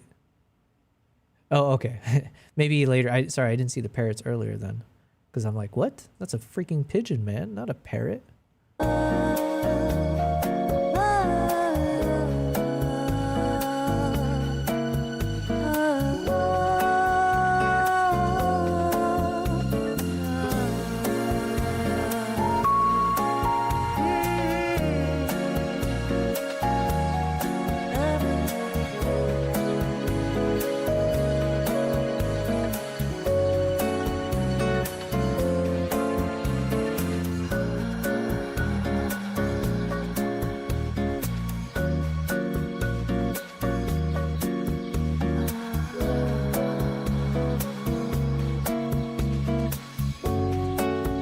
Fed says, yeah, these are pigeons. There are some parrots in a shot later. I was going to say, maybe it's like a, I didn't know, maybe it's a cultural thing. You guys call these parrots.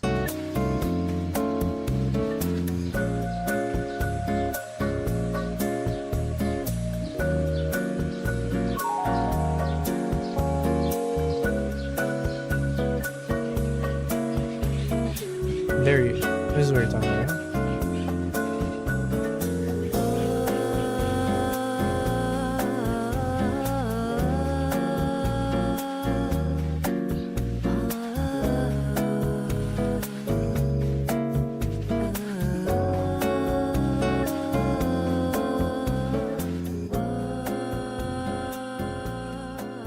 Good stuff, man.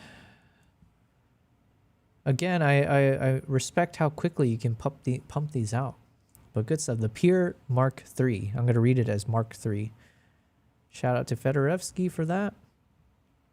This photographer dedicated the single bravest war photographer of all time, Larry Burroughs. This kind of piqued my interest because I was curious, like, what does it take? I mean, this is back in in Vietnam. But I am kind of curious, what does it take to be a photographer in like a freaking war zone of all places?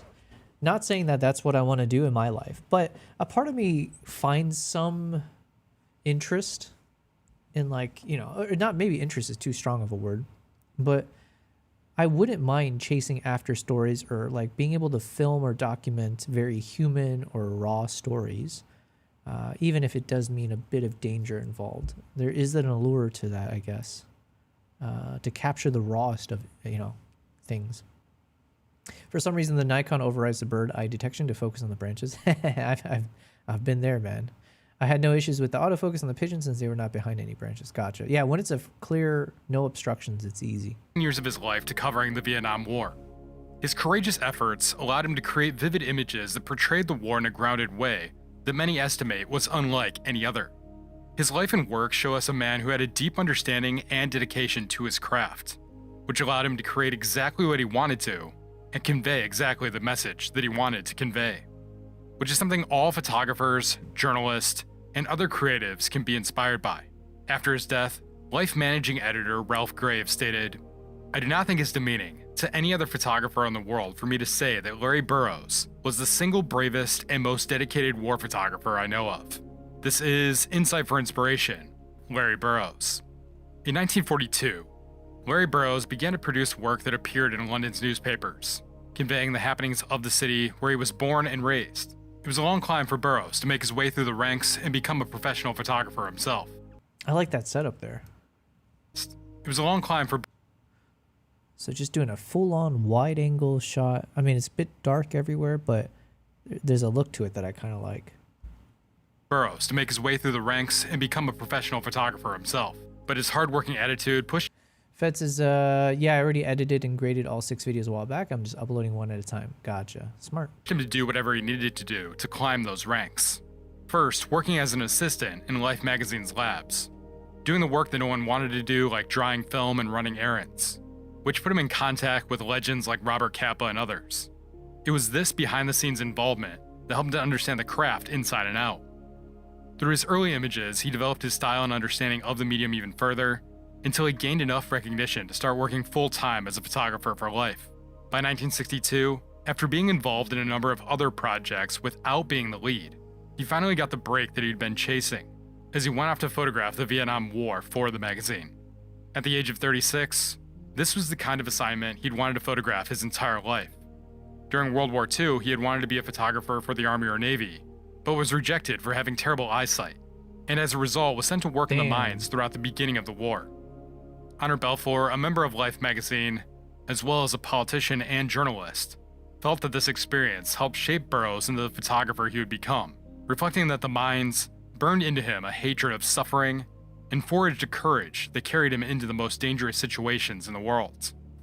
He was eventually able to make his way out of the drudgery of the mines and return to Life's darkrooms, where he was able to print thousands and thousands of images that Life photographers were creating throughout the course of World War II. The images from this era of his life surely had a huge impact on his desire to document conflicts himself. By the time the Korean War broke out a few years later, he was still considered to be too inexperienced to be sent there by Life magazine. So, once he was given the option to create work around Vietnam, at the time that the conflict was just beginning, a time when no one would have had any idea how significant it would become or how long it would last, he jumped at the opportunity. At that point, he confided in his wife that he would see the war through and document it until it was over. The only previous conflict experience Burroughs had at that point was in the Middle East and the Congo. But Vietnam was unique because... Fed says, Hwarang were an elite warrior group of male youth in Silla, an ancient kingdom of the Korean Peninsula that originated from the mid-6th century and lasted until the early 10th century. Okay. Damn. You guys know more Korean stuff than I do. It gave him the chance to be the lead photographer and allowed him to have as much control as he could over what he wanted to create there. Burroughs' involvement in documenting the war ended up lasting around 9 years. Over the course of this effort, his colleagues saw his photojournalism as something closer to art than typical documentary work. In the introduction to this book specifically dedicated to Burroughs' work in Vietnam, writer and journalist David Halberstam wrote, "More than any photographer or print journalist, his work captures the different faces of war. For those of us who were there, opening this book brings the shock of recognition of scenes, some of which took place nearly 40 years ago and are now almost forgotten. Burroughs was able to photograph the Vietnam War in this way because he's credited for having an understanding about the personal proximity he would be able to have to his subjects in this war compared to the wars that had come before it. This was possible because of the access photographers would get to smaller units of soldiers that would be fighting all over the country. Many of the big names who had documented World War II felt that what was taking place in Vietnam wasn't worth their time. One of the few from this era that saw it differently was Robert Capa. He stated, "It was a major mistake for great professionals of World War II to put down this war. Scale did not matter, and besides, this war had everything. Great drama, great access, and above all, it placed great faces on the fighting. Unfortunately, taking full advantage of this access is also what led to Capa's death when he stepped on a landmine in Vietnam not long after making the statement." And Burroughs still went even deeper than the other photographers of Vietnam. He was able to create great images that stood above many others because he was willing to find out where the action was happening, then went into the field himself to wait for photographic opportunities, unlike many others who would move with units onto helicopters, get in, and get out, all rushing to develop photos and get them to print as quickly as possible, while at the same time sacrificing the quality of their work in the process. Once again, citing Halberstam, in time, he developed an almost perfect sense of what was at issue in the war at that particular moment, and what it was he wanted to shoot. Sooner or later, it would all happen, and he would have his story. That story first came through in a big way, through a 14-page spread that he had published in Life in 1963. This was Burroughs' first long photo essay. He created the images in color, seeing that it would have the ability to hold a more artistic value in his mind. Horst Fass, an Associated Press photographer and friend of Burroughs, explained how Burroughs' views on color versus black and white were different from many conflict photographers of the day, by stating, "The others tended to take the same photo twice. The second time, instead of black and white film, they used color. So the same people turned up in both photographs. Color was very different for Larry. He understood what it could do, the way great artists understand it, and he used it like an artist, as if he were one of the Impressionists." Burroughs was also said to have stood at odds with other photographers of the war because of how he spent his time out of the combat zone. While others were tending to their mental state in bars, Burroughs was usually locked away in his room taking inventory of his equipment, separating and cleaning each component to ensure that the next time he went out, all of his gear continued to function as intended. On the creation of this project, I mean, that's just dedication. Sounds like he was more dedicated to craft than the others. Burroughs reflected that, "I'm very happy with the equipment I have. All I need is the time and patience to use it to the fullest degree, plus God on my side to help with the lighting problems, to move the sun and the moon and the stars to the positions of my choice." Beyond his choice of film and technical skills, the one thing that really makes his photos stand out from others that were created during the Vietnam War was his fearless pursuit of getting into close proximity of whatever he was taking photos of, so much so that it eventually cost him his life. Throughout his involvement in the war, he's said to have never become cynical about it, but was genuinely concerned for men on both sides of the conflict, and often considered whether or not what he was doing was morally justifiable. This came through in another work published in Life that came out in 1963 titled, "We Wade Deeper into Jungle War." It's felt that Burroughs was already capable of summing up everything the war was about, once again in Fass' words. Reflecting on a photo of bodies surrounded by Viet Cong prisoners that represents this, "That photo is absolutely stunning. It is, though we didn't understand back then, a defining photo of Vietnam. Amazingly enough, it was taken at the very start of the war, but it's all there, the real politics of the country and of the war. The dead Vietnamese sprawled in the foreground, the American pilots, so cool, almost indifferent in the background. It took in almost everything about the war, what was happening, and what was to come." This photo, among many others that Burroughs created, show a man who understood how to portray the war beyond his ability to fearlessly capture it. This came out of the amount of preparation he took to create any of the stories that he did. He's said to have constantly been... Fedorevsky, what'd you say? Are you a fan of Hwang Jong Lee? I have no idea. Is that a filmmaker? Hwang Jong Lee. If it's a filmmaker, I mean, if I've seen it, I guess I'll have to double check. Let's look it up. Hwang Jong Lee. Oh, wait. This looks like that comedian. Or, like, it looks like someone from a... Oh, I was thinking of Kill Bill. South Korean martial artist and actor. Nope, never heard of this guy. Ooh, he did a movie with Jackie Chan though. That's cool. Wait, he's done a bunch. Oh wait, he was in Drunken Master. Okay, okay. Huh.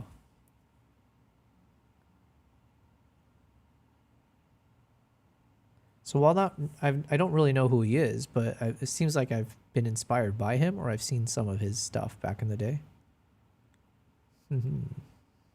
He's a martial arts actor. Gotcha. Seen asking questions from those in charge to understand the dynamics of any given situation he was about to enter, allowing him to pre-visualize the types of photos that he wanted to take to convey the information that he had gathered, and whether or not they should be taken in black and white or color.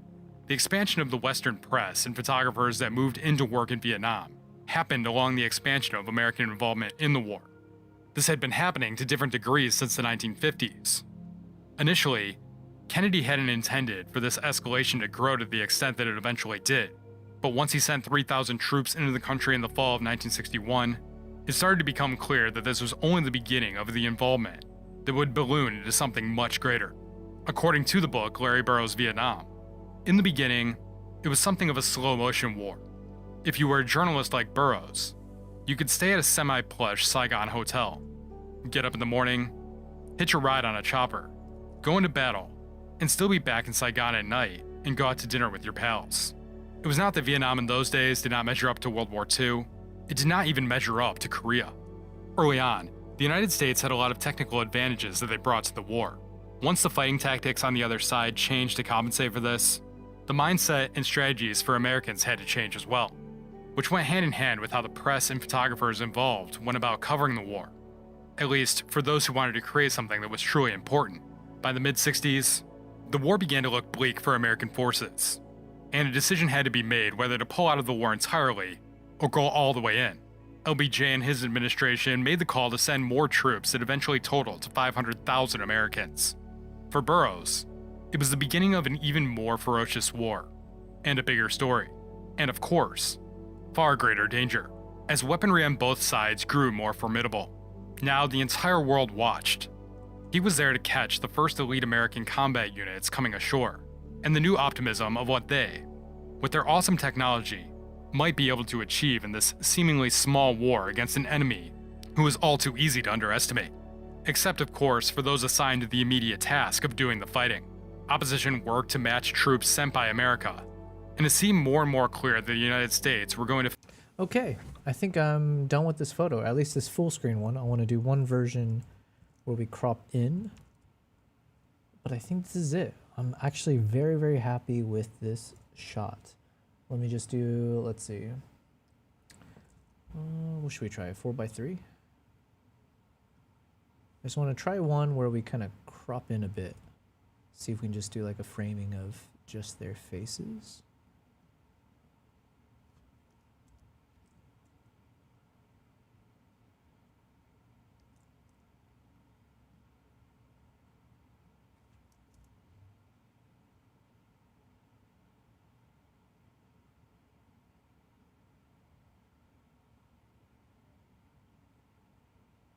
Yeah, I think this looks good.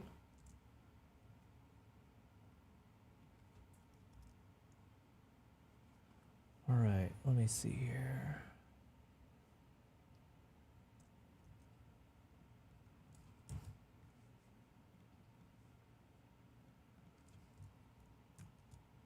Man, that was probably the longest I've worked on a photo in some time. Hold on.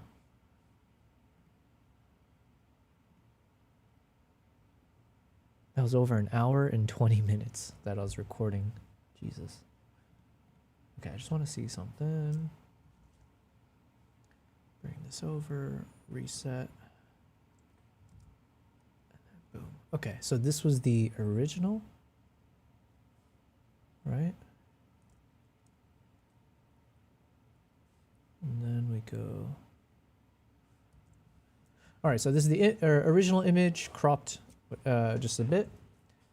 Then I put it through my my own edits within Lightroom. Then we eventually got it to this version. And I like this quite a bit. I'm actually very happy with the results.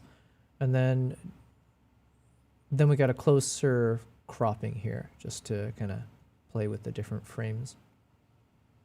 But boom, all right. This turned out pretty damn good. See, now I have so many photos. I need to start posting these onto Instagram. I'm like sitting on these, but I wanted to make sure I get a good format first, and then I'll start to post these on Instagram as we go. Fed says, probably the most famous martial arts kung fu actor from South Korea. He's a legend. Oh, I did not know. He did a lot of funny roles too. There's a movie where he has a beard but wearing a blonde woman wig but kicking major ass as an assassin. It's hilarious. I wonder if Jackie Chan was inspired by him then. No matter though. Okay, well listen, I think we've crossed into 10 p.m. territory, and I guess the point of today was not necessarily to edit too many photos since I only got through one. So what can you do? But this is actually one of the better photos. Like, I'm very happy with this. This is definitely going to be like one of my top photos, I think, to represent the trip, and definitely one of the top photos of the gorillas as far as I can tell, just because we get a little bit of interaction between the mother and the baby. So I'll have more of these that I need to edit, obviously, in the next streams. But yeah, turned out pretty good. And today was productive because I learned a lot about some of the live streaming stuff. I have some takeaways and things I have to do, but then also I think I need to end the stream now because I'm probably going to end up working for another couple hours on my YouTube videos. So do not fret. I am like this photographer we're learning about, this Vietnam photographer. When everyone else is done and then they're going out to the bars, I am still working, okay? I swear. All right, where are my cats? We only got one of my cats hanging out with us today. She's kind of buried into her bed here. Let me bother her now because I'm going to feed them in a second. Fed says that funny movie is Ninja Terminator. He's a villain who is undercover in that female wig, but the beard kind of gives him away. Nice, nice. Okay. Well, no, I need to watch, what did I say? 28 Years Later, Bone Temple, and then shoot, there's another movie. Oh, Civil War. So those are first on the list for me of things I need to watch before that. But okay, anything else? Are we good to go? I think so. Thank you for another wonderful stream. Shout out Fedoreski. Thanks for being super involved in the chat, and then also for letting us watch your awesome YouTube video as always. Tomorrow I won't be streaming, so as I'm getting into that whole Sunday through Thursday schedule, so my Fridays and Saturdays will be my quote-unquote off day. I mean, I'm just working throughout, but I won't be streaming per se. So starting next week though, I might try to test out these like vertical stream formats that comes with the dual streaming on Twitch and YouTube. I was failing at it in terms of like getting it to work on my end last time, but we'll see. We'll see if I figure things out by then. Thanks again for those of you who've been supporting me throughout the YouTube journey. Like we said, I've crossed over into 10K. So now, hopefully, I mean, if anything, that means I need to be more dedicated to the craft. So I will earn each subscriber, each view, each like, and all that. So I've got a few YouTube videos that are cooking, as I said. So once I end the stream, I'm just going to be working on those. And the goal is hopefully I can publish episode 2 by, okay, definitely by Sunday. I just got to figure out, yeah, let's say I'm targeting Sunday. I will release episode 2 of my Expect Anything, Enjoy Everything travel series, which are 2 months of travels. And I will also be working on a number of those lens videos as well. Cool. All right. That's all I got. Happy Thursday and enjoy your weekend. I'll see you guys on Sunday.